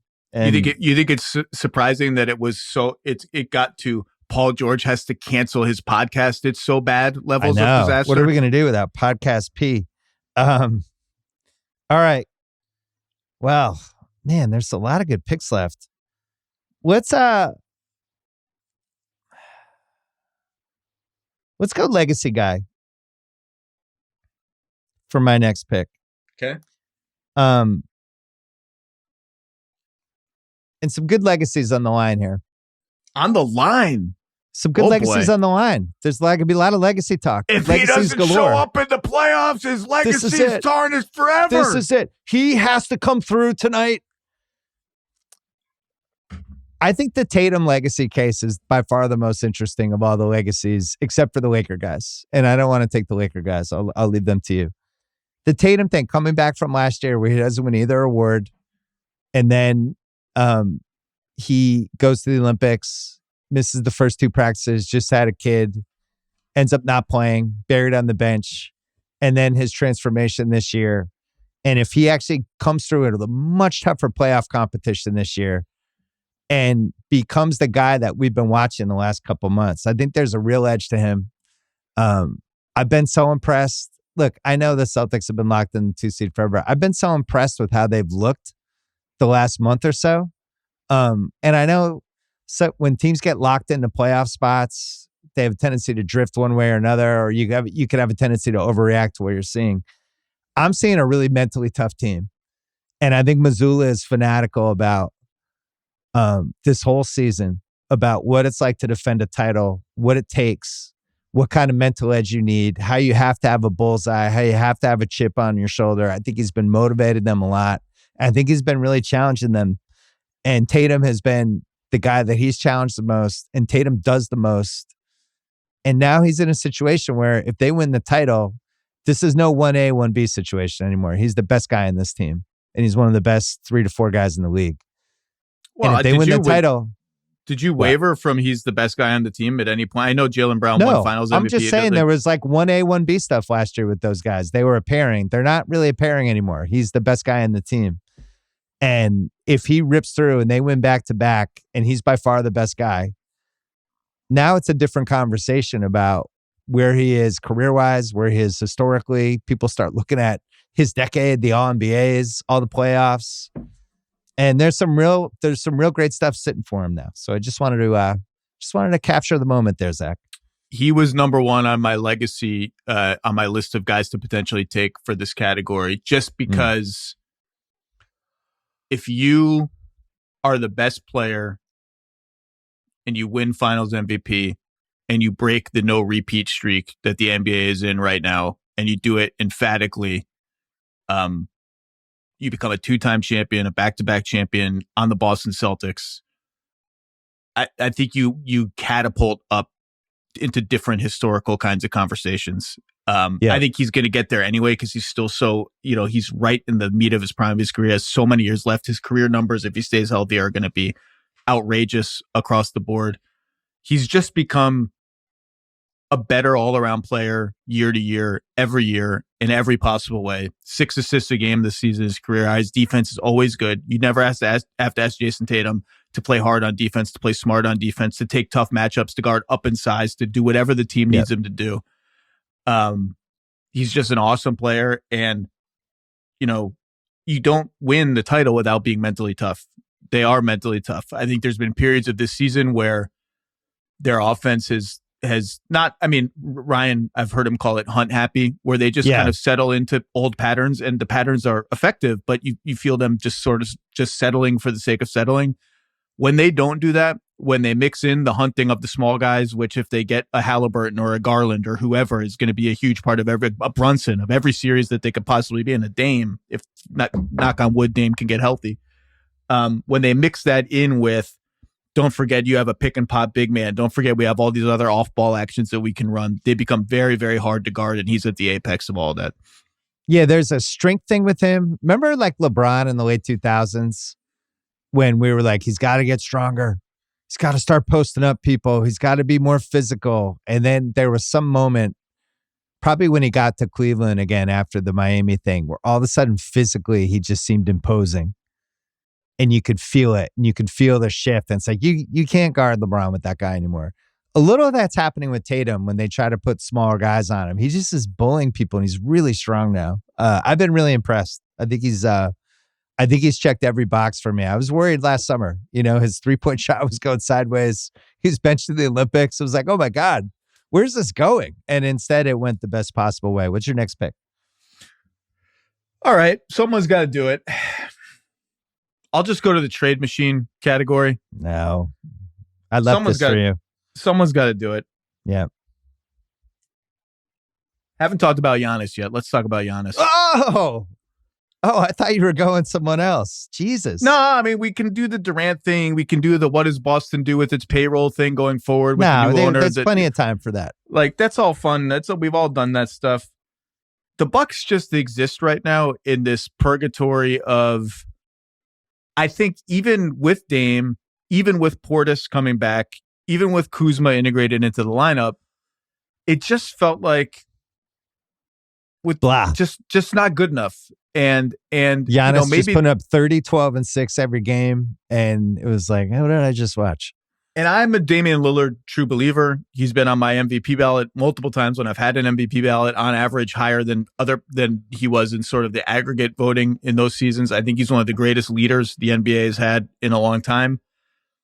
I'm surprised when I look at his stats from this year and I see how good they are, because I haven't felt that level of terror and impact from him as consistently as the stats would suggest. And maybe that's just me not unfairly, maybe that's just my brain watching the Bucks and being like, there's just too much, there's just too much Kyle Kuzma happening. There's Taurean Prince has been awesome. Just too much Taurean Prince happening. They're too dependent on Brook Lopez being awesome. They aren't good enough, I don't think. And I don't think there's no evidence that they're good enough other than you just don't want to see Giannis ever in a playoff series. And if it just ends up that they aren't good enough, and right now they're sixth. And so I think that would manifest in Dame, no Dame, whatever it ends up being. They just lose. They lose to the Knicks in 6 games. They don't have home court. The Knicks have been better than them all year. Whatever. I'd have to look deeper into that series about what the matchups would be and who would guard Giannis and who Giannis would guard and who would guard Towns. Giannis would probably guard Towns a lot, all that. They don't really have a lot of pathways to just revamp the team completely in a way that makes sense. We've tiptoed around this territory 2 or 3 separate times in the last 5 years and never gotten there. I don't know. I don't know what else to say other than a lot of the eyes of the league are going to be on the Bucks again if they flame out in the first round. I even saw there was a New York Post story I saw linked on netsdaily.com. Yeah, it started. I didn't think it would be to the playoffs when it started. I mean, we're already talking about Brooklyn. It's plan A. Yeah. I thought Brooklyn's plan A was suck for 2 straight years, but they couldn't even execute that plan well enough this year, at least lottery wise. I'm not accepting any.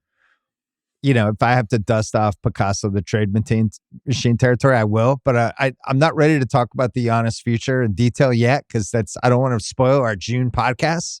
Okay, but I have 2 buts. But Houston has to be the first team if we're going to start making up fake Giannis trades. Well, look, I could have done. Houston has to be the first team. I said, I could have done Durant. Everyone knows Durant's getting traded this summer. I could have done Porzingis, Holiday, however the Celtics, if they don't win the title or they decide we just can't be this expensive, what they do. But those are easy. Why not get a little dicey? That leads to my second but, and here's why I think I completely agree with this pick and why you went there.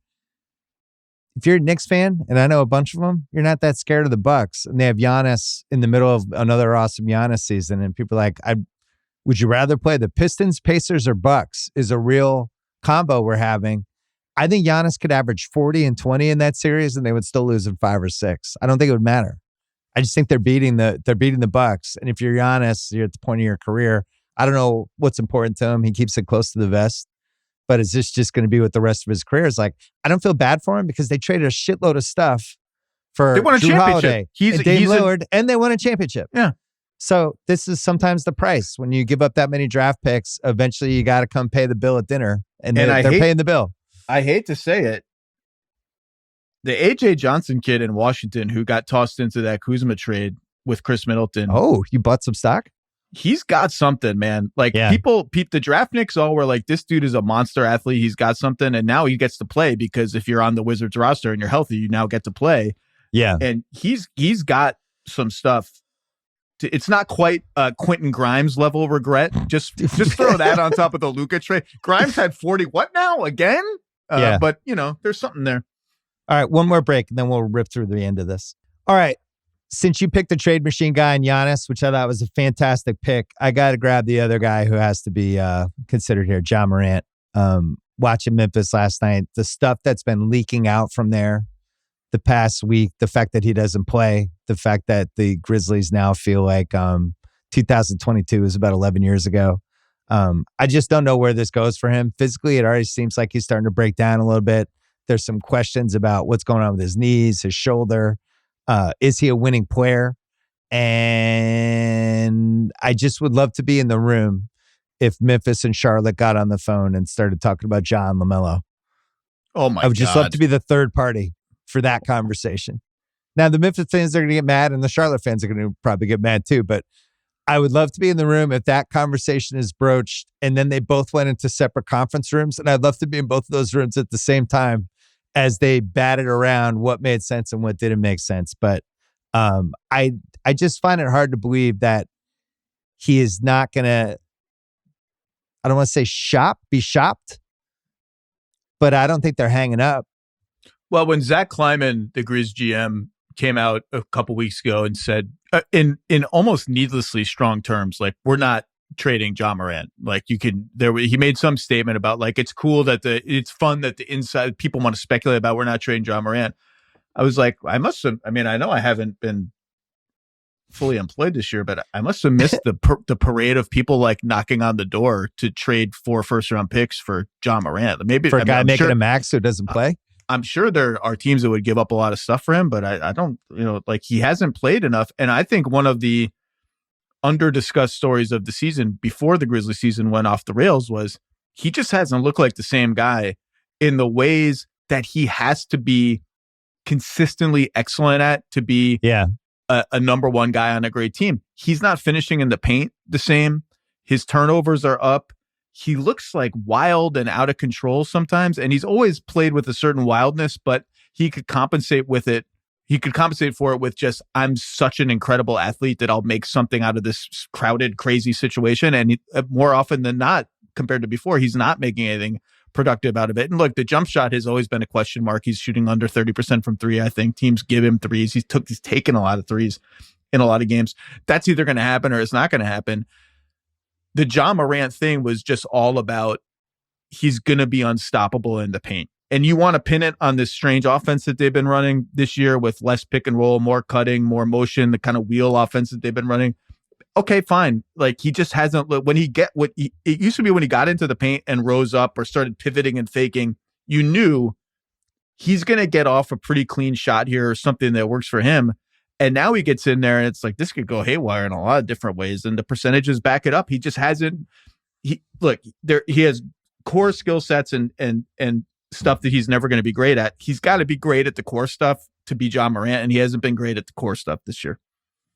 Free throw attempts down, shots not getting better, and he doesn't play. We covered this on Sunday, but want to get him on the board. All right, you're up. What, I can pick any category? Yeah, any category. All right. Let's talk about, there's a feel-good category. There's a beloved bench guy category. I'm going to pick somebody who qualifies for both. I was so happy to hear you talk up the case of Malik Beasley for Sixth Man of the Year. Yeah. We have not talked about the Pistons yet other than a little aside on Cade. I don't even quite understand how they're this good.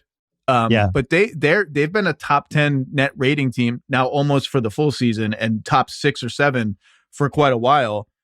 And I can hear the internet smart guys being like, wow, Malik Beasley in the playoffs, he's going to struggle on defense. Yeah, no kidding. We know. Like, we got it. Like, he's going to get targeted on defense. It's not a great defense, but everybody knows he's been so phenomenal offensively and so critical to unlocking that team and that roster and Cade specifically and Duren, and he just keeps shooting threes.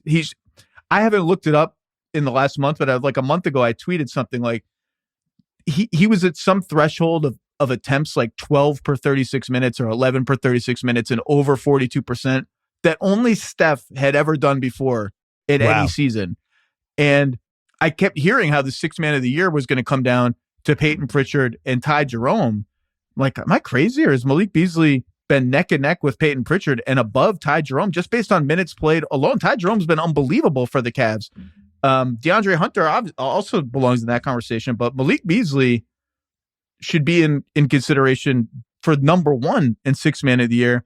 And that team, like, I don't know how high their ceiling is. I don't know how Jalen Duren, who I've always been much higher on, he's one of my like white whales of the NBA. I'm just fascinated by him. The physicality, the athleticism, and all that. I don't know how he's going to respond. He's only 21 still, I think, to playoff offenses going at him in the pick and roll.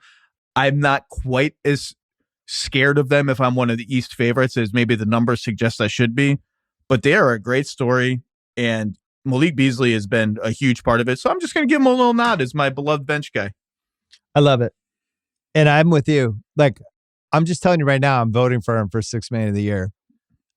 Pritchard is minus. You're going to get booed in Boston. And I love Pritchard. The Pritch Please shirts. You're not going to be allowed to buy one of those. I love Pritchard, but he's on an awesome team, and the team can survive whether he's good or not game to game. Detroit can't. Beasley is beyond an irrational confidence guy for him. They actually need him to make big shots night after night after night to succeed. the Celtics don't need Pritchard in the same way. And like he's 8-1 for sixth man of the year. I don't get that. I think Pritchard's going to win, but I just think Beasley's for coming off the bench, what he has to do and what his role is. I think it's more important. I am going to grab my beloved bench guy since you took one, Al Horford for the Boston Celtics, who it feels like his career should either be over or close. I don't really fully understand it. And if you do the exercise of going back into the 2000s and seeing how many guys from the drafts in the 2000s are still playing, he is now, I think, one of the last guys left. It's like LeBron, Chris Paul, him, Conley, Durant. I think those are the final five maybe from years of service. But he also played in college. Wasn't like he was like 1 year out in college. I think he had at least 2 years, maybe 3 in college. He's so important to the Celtics team again. And I don't know whether it's a rejuvenation thing. He stopped eating red meat. What's going on? But he's swinging games. Like everyone talked about that Laker game when he defended LeBron over and over and over again, or Luka, or whoever they want to throw at him. But he's become really important, and they've figured out how to move him through the season, not put too much wear and tear on him. And he's going to be a huge asset for them. And I can't believe the kind of career he's having. He's a guaranteed Hall of Famer now, I think, right? I mean, everybody makes it. I don't know how many All-Star teams he's made off the top, but enough. But you know what other Hall of Fame he's in? He's in the, I can't believe you've reinvented the second half of your career like this Hall of Fame. Where if you watch what he was the first half of it versus what he is now, there's some similarities, but it's a completely different impact to everything. So, when you consider his career was almost over 5 years ago, Marcel and I talked about it a couple weeks ago. Like, was a wrap in Philly. It keeps changing because when he turned into a spacing 3-point shooting big man, 5-time All-Star, by the way, it started off as it often does of like, all right, the release is medium to slow. He needs some time and space. And now it's just, if he's in the corner, you can contest it. You can be closing out on him. That thing is up there quick. And he had 26 points last night. He's still a force defensively. I will say, he's had, as switchy as he still is for his age, he's had playoff moments against both Donovan Mitchell and Trae Young, who we haven't talked about. Trae Young's on my list for a lot of different categories, where those quicker, smaller guys on switches can make him look old again. Yeah. But the Celtics I picked him to win the championship. I'd still pick him to win the championship. He's been awesome. And I think you've got to just be so relieved that Porzingis has come back from whatever viral thing that was and looks spectacular. We don't talk about, my dad and I don't talk about Porzingis. We've just agreed not to discuss anything. It's like talking, if he plays for 2 straight weeks, it's like talking through a no-hitter. We're just like, Porzingis looking pretty good. Horford, I think in the running for most beloved Celtic teammate I can remember, just from anecdotally what people in the organization say, what the teammates say, the quotes that are in newspapers, just beloved. I mean, it really feels like he had like a lifelong impact on Tatum as a human being, like shit that goes beyond basketball. I just think he is an all-timer. I hope he keeps coming to games after he retires. He has moved into the fabric of the team in the city in a real way. Well, I remember when they were in the finals last year and they were up 2-1, 3-1. I wrote for Grantland. I wrote a big profile of Al Horford back in the day. I remember that one. And I just started calling. I thought about maybe I should write something. Could work it into the Celtics win the championship piece, and it ultimately died on the vine.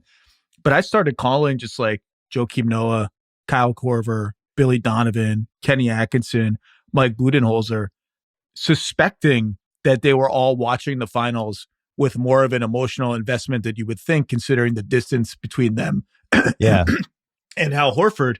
And they were all dying for him to finally win the championship. I mean, they were all over the moon for him. Billy Donovan was like texting me from Europe, being like, do you need a quote? Here's like they just love that guy. Every stop on his career, all those people were watching the finals being like, this guy deserves to win the championship. And you just don't see that as much anymore. No, you don't.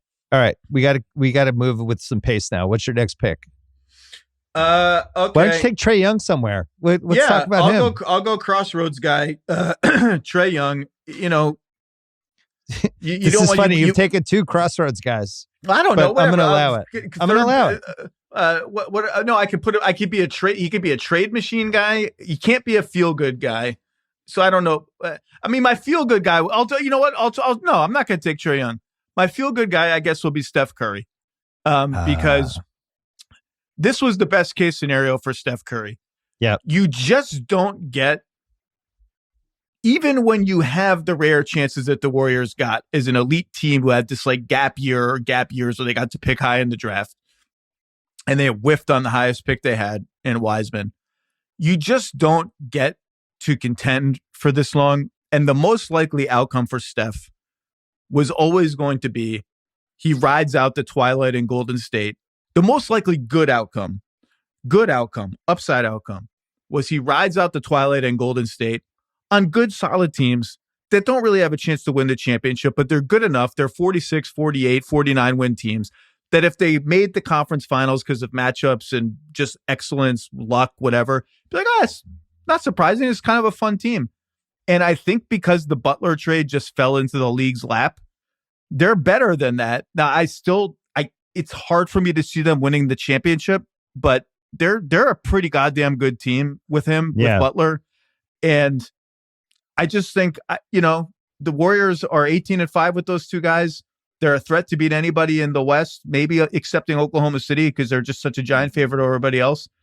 I just think it's going to be awesome, assuming they make the top 6, which is not a guarantee by any means, that we're going to see them play real meaningful games with real meaningful stakes where it's not just like, oh, this is kind of cute that Steph has a chance to win a first round series and we all know they're going to get destroyed in the next round. Like, it's not that. This is a real team.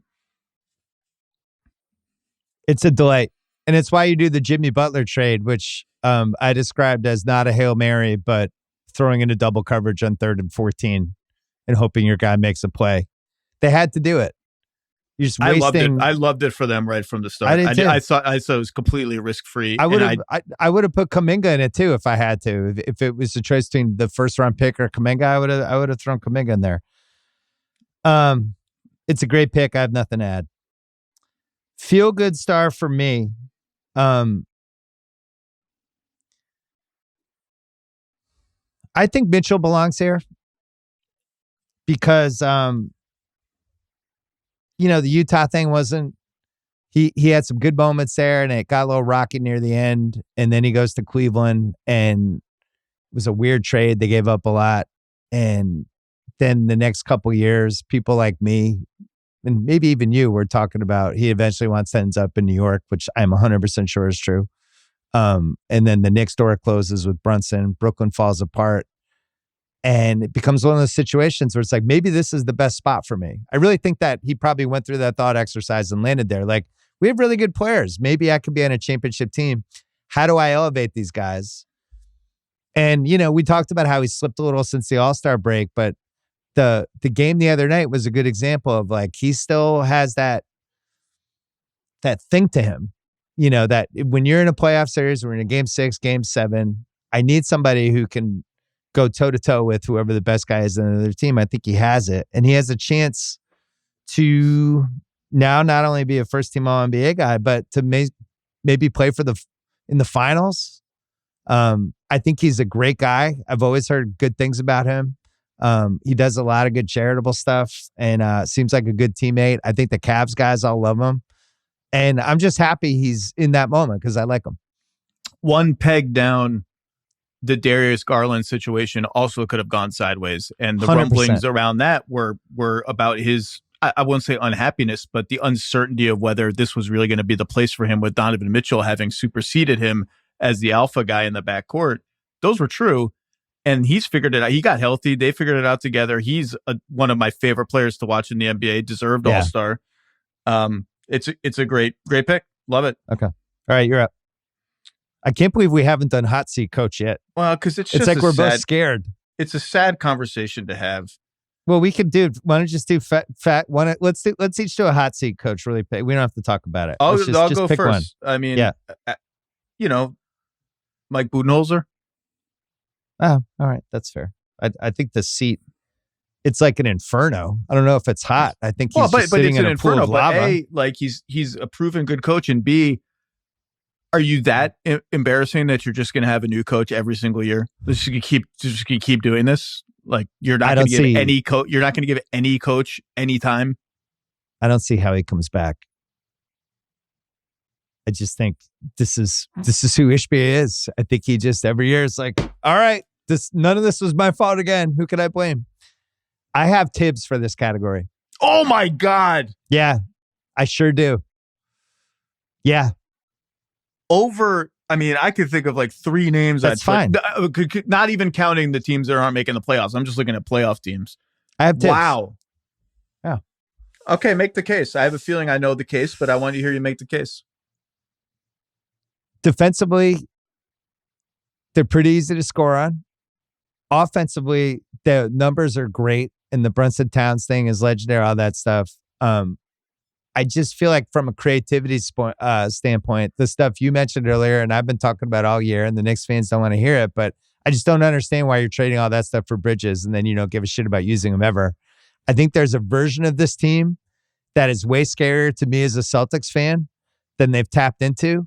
I don't think he's used the bench enough. I think he's played the guys way too many minutes. You don't think so? You don't think the bench has been utilized enough?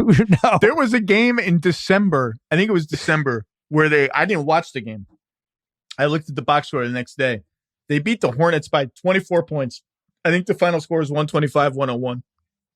I know obviously 24-point game can be semi-close. It's points, whatever. Yeah. Mikal Bridges, someone could fact check me on this. I'm going from the top of my head. Played the first 46 minutes and 30 seconds of the game consecutively in a game the Knicks won by 24 points. Yeah. And I was like, how? How is that even allowed? Like, I don't like, anyway. We both like Tibbs. I think there's a real question of whether his coaching style can be sustainable for 10 months, 9 months, if you're trying to win a title, and we're going to find out. Let me Brunson defend. Stepped on somebody's foot. It wasn't you can't say it was the minutes that caused it, but I don't think it's sustainable how he coaches, and I don't think he's been creative enough. Let me defend the offensive creation. Creation is maybe the wrong word, because the Bridges thing has been underutilized until now, in part because the Towns Brunson thing is so unguardable. So Tibbs has been, and all the Tibbs backers around the league will tell you, his teams have performed better offensively than his reputation. He's had a lot of top 10 offenses in Minnesota, Chicago, elsewhere. And even though he's been pigeonholed as this defensive mastermind behind the 2008 Celtics and other great defensive teams, the Bulls with Noah and Gibson and all those guys. And that's true. They're right. And almost all of those offenses have been of just the complete brute force variety. Like we don't turn the ball over.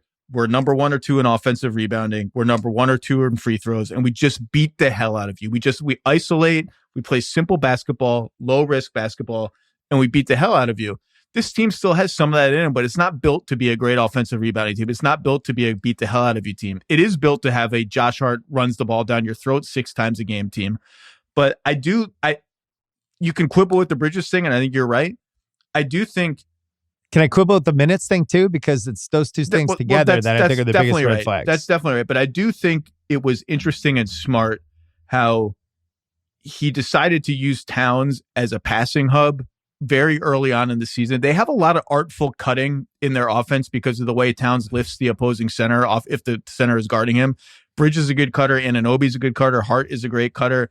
And he leaned into that in a way that I think was smart and made their offense a little bit more unpredictable than Brunson pounding the ball and Cat pounding post-ups and just spamming pick and pops, which I think they could always run more pick and pops with those guys. I early in the season, I was like, this is different than I envisioned it. And he's built an elite offense. Now he's got elite offensive talent, no doubt, but he's constructed an elite offense that doesn't look anything like and doesn't project statistically anything like the other elite offenses that he's had before. Counter. He has awesome guys on offense. You and I could have done that. It's true. It's true. He's on the hot seat for me. If they lose to that weird Bucks team in round 1, or they get absolutely smoked by the Celtics in round 2. Well, so I think that's the most likely outcome, right? Is like the Celtics beat them 4-1, maybe 4-2.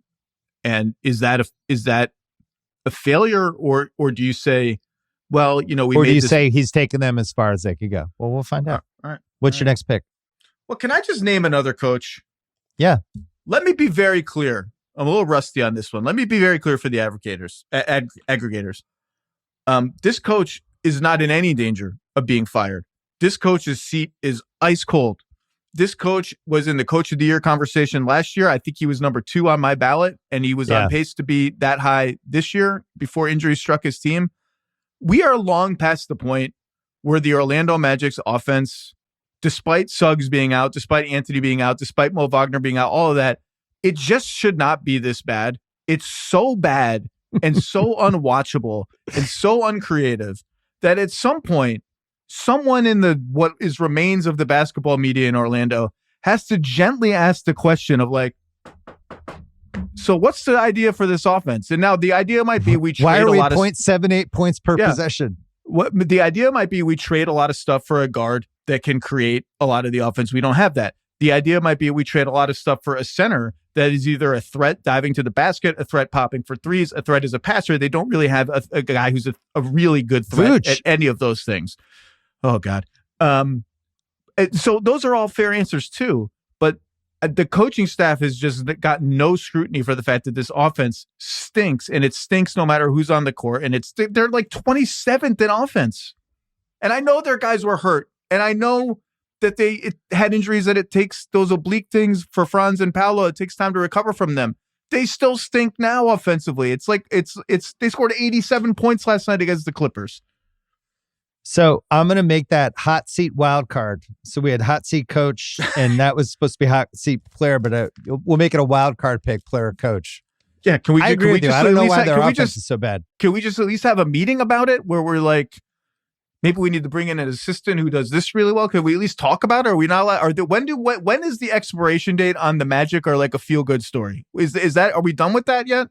Maybe they could hire one of the 17 fired Grizzlies assistant coaches. Can we treat them like a real team now? Like, Cerruti right now is high-fiving people in his living room. I have for my hot seat wild card, Julius Randle. We don't need to talk about it. There's a scenario where he just completely torpedoes Minnesota in round 1, and people are like, that guy sucks. You can never ruin them. He ruined Minnesota. Got to get him out of here. I would advise Wolves fans to not check his playoff stats, which are in very few games, but still. What's your next pick? You still haven't picked an Apex superstar. I mean, I was just gonna pick Luka because it's been the subplot of the fascinating plot of the season is Luka Doncic plays for the Los Angeles Lakers. He plays for LeBron James. He led his team to the finals last year and the conference finals 2 years ago. Look, we don't need to get into the trade or the off court whatever issues that are just are what they are and have been what they have been. I don't think he's looked like a plus Luka yet in LA almost at all. He still looks a little slower than usual to me, and he's not a speed guy, obviously. The game we went to, he scored, 21 points in the first 8 minutes? And it was really exciting. And it was really exciting. He shot tons of threes. His 2-point field goal percentage is down. His turnovers are up. And a lot of that is just learning new system, new city, new teammates, new world. Like the best player of a generation is over here, and I'm on his team. And I think they've all bought into the right things. He's been very good for them. He would make an all-star team. He would make an all-NBA team. He would probably make first-team all-NBA for sure. Well, I don't know for sure, but he would make first-team all-NBA if he were healthy and playing this exactly the way he's played for the Lakers. He's almost a first-team all-NBA caliber player, if not definitely so. And so you wouldn't have traded Anthony Davis and Max Christie in a number 1 for him?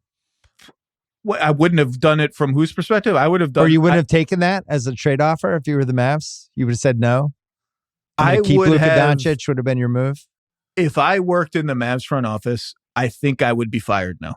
I think Nico Harrison would have fired me, or because I would have thrown everything I had against this trade, and they would have found me annoying and an irritant. I do think a robust discussion within the Mavs front office occurred at some point, but I thought only 3 people knew about the trade. When do we have to stop pretending that was the case? But we have to stop pretending that LeBron and Rich Paul and Anthony Davis didn't know about it. I can't believe he's on the Lakers. And right away you framed it, not you, a lot of people framed it correctly as like, wow, they've got the bridge to the post-LeBron era, which they did not have before. They have the best possible, unimaginable version of it. And I think in the shock of the trade and the realization that the Lakers had found yet another generational superstar to carry the generational superstar torch, I think it took like a week or 10 days for people to be like, oh, this team's kind of good. Like, this team's kind of interesting and dangerous, and they can play different styles and different lineups with no center. And well, should we do an RIP for the people who had the 48 hours of I'm not sure these guys can play together? That was one of my favorites. Unbelievable. That was great. That was a nice little basketball IQ test. It's like we've all, I think starting with Wade and LeBron, there's just been this overthinking of, well, you just can't pair two ball dominant guys. Just can't. It's just it's even though that duo obviously succeeded at a that's LeBron James. It's a different story. LeBron James in his prime, like they're not just two ball dominant guys. They're two of the 5 greatest passers maybe ever, and they're two ball dominant guys with very good to elite post up games. And that's the kind of thing that Phoenix and all its ball dominant guys does not have. They don't have guys who can change the geometry of the floor in tons of different ways by getting to spots on the floor with a bully ball game that those two guys have, let alone the transition game. They both have an inside-outside game and can pass. And the other thing is they don't have to play all the minutes together. That's the piece I thought of right away, and I wasn't alone, of like, well, fuck, one of these guys is going to be out there for 2.5 hours. Well, and you know what I've loved that the Lakers have done? If you watch their rotations carefully, Luka's the one who gets the solo minutes. Reeves and LeBron will be on the bench together. And almost all the time LeBron is out there, if Luka's resting, Reeves is also playing with LeBron. So LeBron does not have to do the heavy lifting by himself ever. And I know he's been, by his standards, unproductive as a scorer lately, by his incredible standards. I think that is the only avenue to set them up for short-term success, was to lift the burden on LeBron to that degree and unlock all this other stuff that we talked about earlier that they're doing. Well, I think this is a really dangerous team that if Luka can rediscover a Luka form, I never want to see that guy in a playoff series. And they got a lot of, like, Gabe Vincent's hitting shot. They got a lot of stuff going on right now that's interesting. And the crowd likes the team. They're going to be tough to beat in LA. Yeah, well, that leads to my third banana pick, which is Austin Reeves. We don't need to spend 10 minutes on it, but I think he's the best third scorer on a team, not just this year, but in a while. Like, when you're talking about a guy that might be able to score in the 30s, even if the whole team's playing, but also one of our two guys is out. Can you score 40 tonight? He can do that. There's nobody has that in the NBA right now, and nobody's had it for a while. I was trying to think of like best third scorers on really good teams, and you go backwards to Steph, KD, and then Clay was the third scorer. But even as great as Clay was and as great of a shooter as he was, you couldn't run the offense through him. They can run the offense through Reeves for like 6-7 minutes, and he actually can create shots for himself or other people. Like, it's pretty great. So there's a lot of good third bananas. I think he's the best one. Phoenix fans are so mad that their scoring trio didn't even pop up in either of our brains. Also mad Sacramento Kings fans who are like, what about the Zach LaVine, DeMar DeRozan, Domantas Sabonis trio? That's pretty. Can we talk about that? By the way, that's a team to watch, and they're not even. We haven't even mentioned them yet. What's your next pick? LaVine was going to be one of my. I don't know what categories we have left, but LaVine was going to be a third banana pick for me as well. Do it right now, just because. What a catastrophic year for a franchise that seemed to have finally veered out of the catastrophe lane and just was like, you know what, we want to go right back to it. Let's just fire the coach. Did you like what they got in the Fox trade at all? They got some okay draft equity. I mean, if you're going to have to trade a guy to get an all-star, and Zach LaVine has been an all-star, and some draft equity is fine. Like, I just like the fact that they fired the coach, the fact that they pissed him off so much. And now he's talked about it on record in a couple of different places. He's like, yeah, they fired the coach and they left me to hang out to dry and made it look like it was my fault. And I actually like the coach. And like, what's wrong with our organization? Not great when an ex-player who you just traded, who was like a beloved part of your team, is like a week later being like, oh yeah, that's a circus over there, basically. And they get LaVine back. And LaVine in a lot of these games just feels like almost an afterthought. and he's averaging 21 a game, which is actually not a lot for him. His assist to turnover ratio has gotten like perilously close to even with the Kings.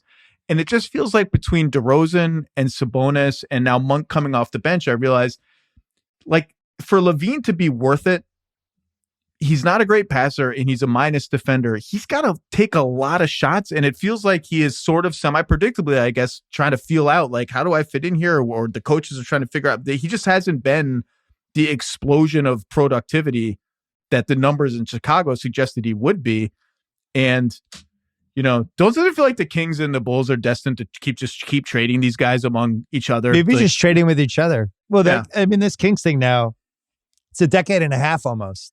We did that Grantland draft room, war room short when they let us behind the scenes. Remember that? It's on YouTube somewhere. Oh, yeah. Stauskas. And they end up taking Nick Stauskas. Stauskas, yeah. And Vivek is kind of nudging people towards Stauskas. And they sing to him. Don't they like sing or chant something they call on the him phone? like 1, 2, 3, something. I'm going to make this quick. My crossroads guy is Kawhi Leonard. And here's why. He should be flattered to be still in a crossroads given his health situation. And I love Kawhi. So his bounce is there if you see it in person. I don't know how long that's going to last. And it's gotten to the point when he's out there with the other guys they have.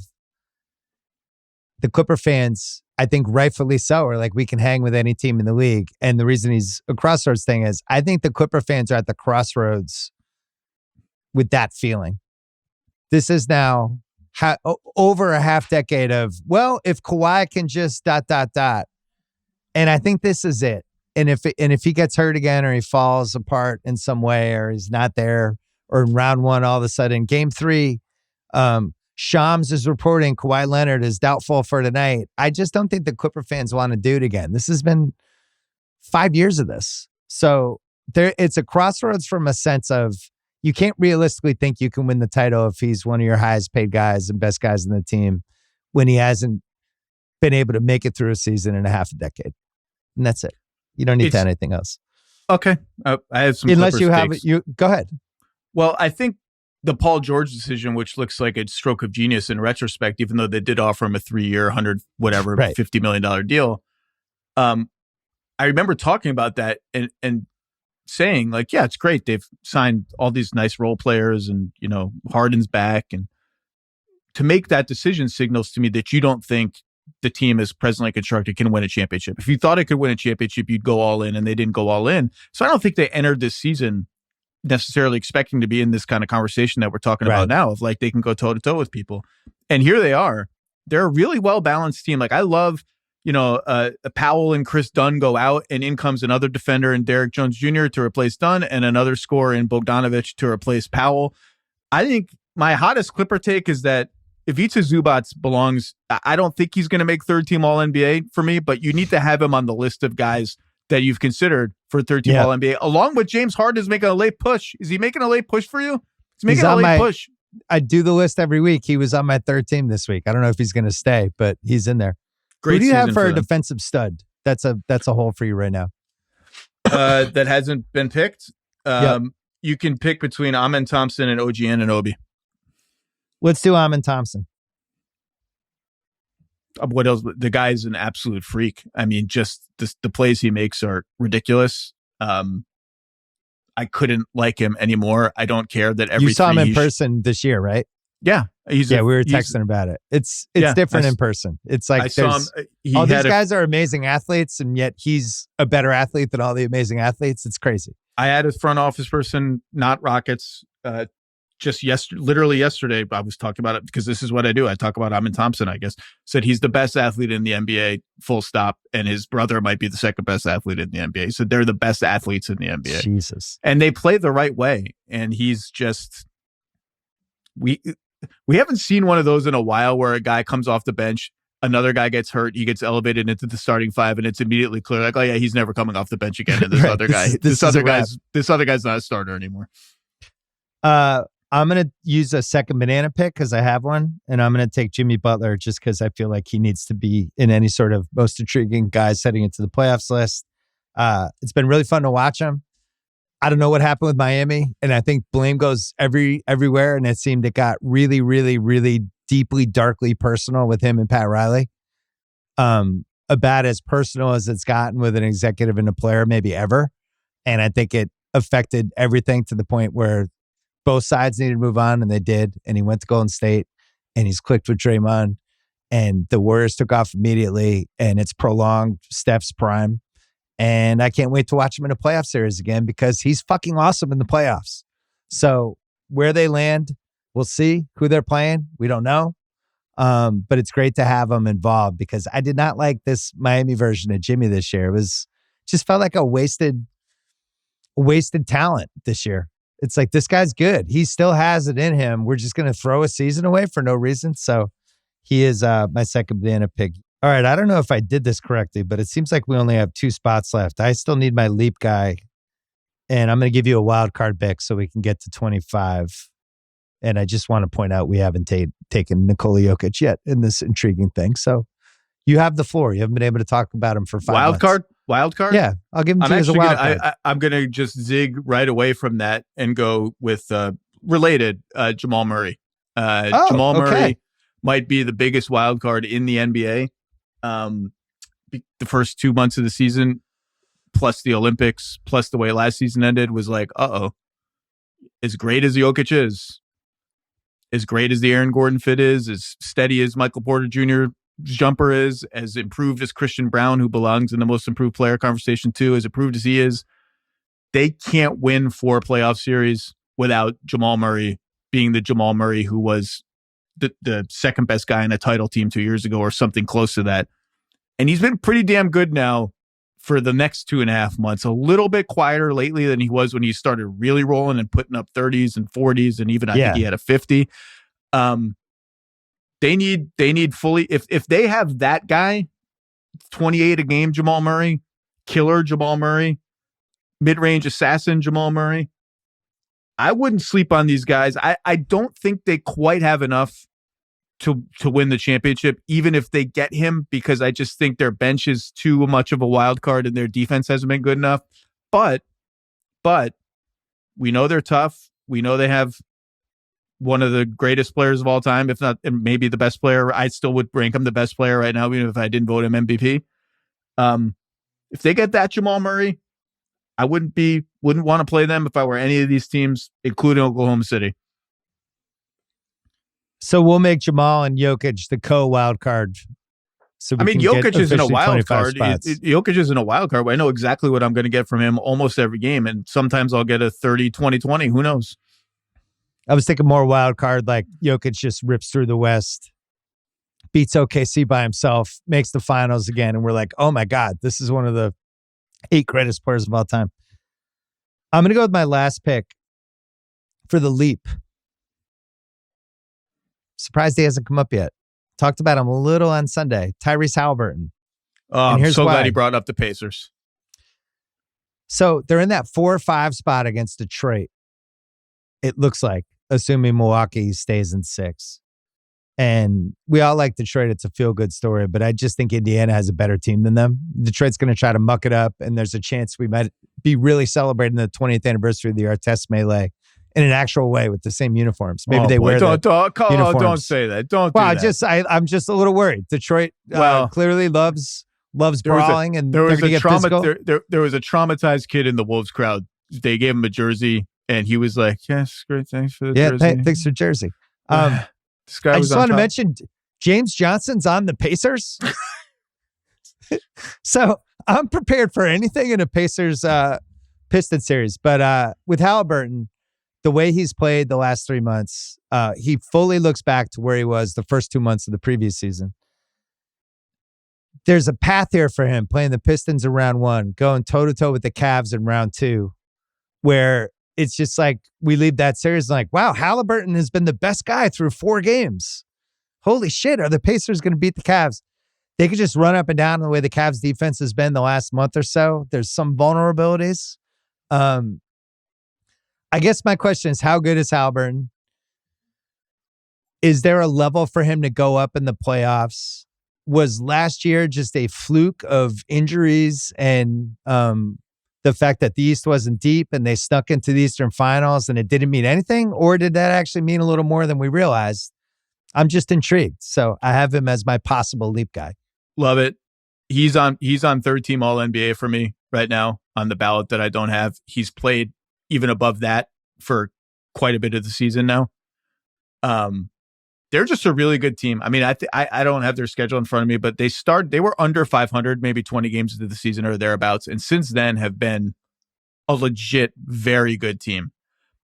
The Cavs series would be interesting. The Cavs are a little bigger than they are on the front line, but the Siakam's really good. Turner's good. Obi Toppin feels like hasn't missed a shot in a month now. There's like 10 years ago, Obi Toppin is in the running for sixth man of the year because we had way less sixth man of the year candidates. And we're like, hey, what about we're just trying to talk ourselves into candidates? I mean, he comes in and swings games every once in a while. Look, they've got Turner's free agency hanging over their head. And the tax implications of that. I've seen it suggested, well, they could just dump Obi Toppin. I'm like, that guy's good. He's been good for their team. Dumping Obi Toppin there's pain. They're a rock solid team. And if you're not healthy or you don't bring your A game, they can beat you 4 times in 7 games. And Halliburton is just a guaranteed good offense almost by himself. I just realized with the categories that I put Luka down twice for you. And that Jokic can be your legacy guy. So moving in here. Great. Here's where we landed. The Balkan guys. Apex superstar. I had SGA, you had Luka. Okay. Beloved bench guy. I had Horford, you had Malik Beasley. Crossroads guy. You have Kat, I have Kawhi. Defensive stud. Lou Dort for me, Amen Thompson for you. Feel good star. Steph Curry for you. Donovan Mitchell for me. Hot seat coach. Controversial category. Budenholzer for you. Tibbs for me.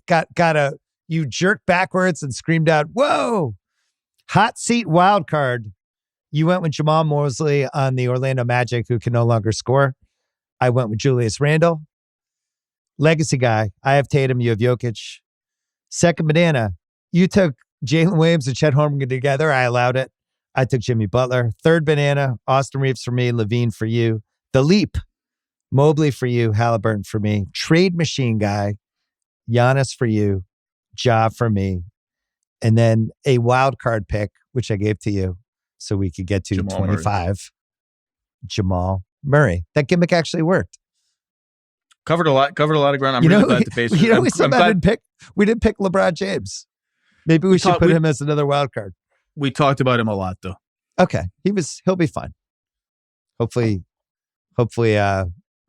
he's okay with not being mentioned as one of the 25 most intriguing players in the playoffs. He's kind of legacy and printed onto it. We don't even need to have him in there. Well, he's not any. We can't call him either of the bananas. No, he's above a lot of these things. Yeah. He's lingering above. I'm sure there'll be some LeBron fans out there who'll be upset. They didn't even pick LeBron. Welcome back, Zach. Fuck you. Zach Lowe, you start your podcast on The Ringer next week. Monday. It's called The Zach Lowe Show. So I guess you're going to have to do the welcome to the Lowe Show. We're workshopping. I'm about to spend the next 3 hours recording different welcome tos just to make sure I get it exactly right for Monday. I remember losing the BS report once upon a time. And it hurt. And it just became the BS podcast. And then that's how it went. Your YouTube channel, we launched that as well. There's going to be some writing stuff that we'll talk about as the playoffs get closer. That's a TBD. And anything that I didn't leave out? No, you said TBD. That's good. We'll see. It's going to be fun. Playoffs are going to be fun. We're almost there. 10 years since we worked together steadily, and we're back. And it's great to have you back. It's great to have you in the basketball conversations. I had a fantastic time. Great to see you as always, my friend. Much appreciated across the board, and look forward to a lot of good content over the next few months before the NBA chills out for a bit again. All right. Welcome back.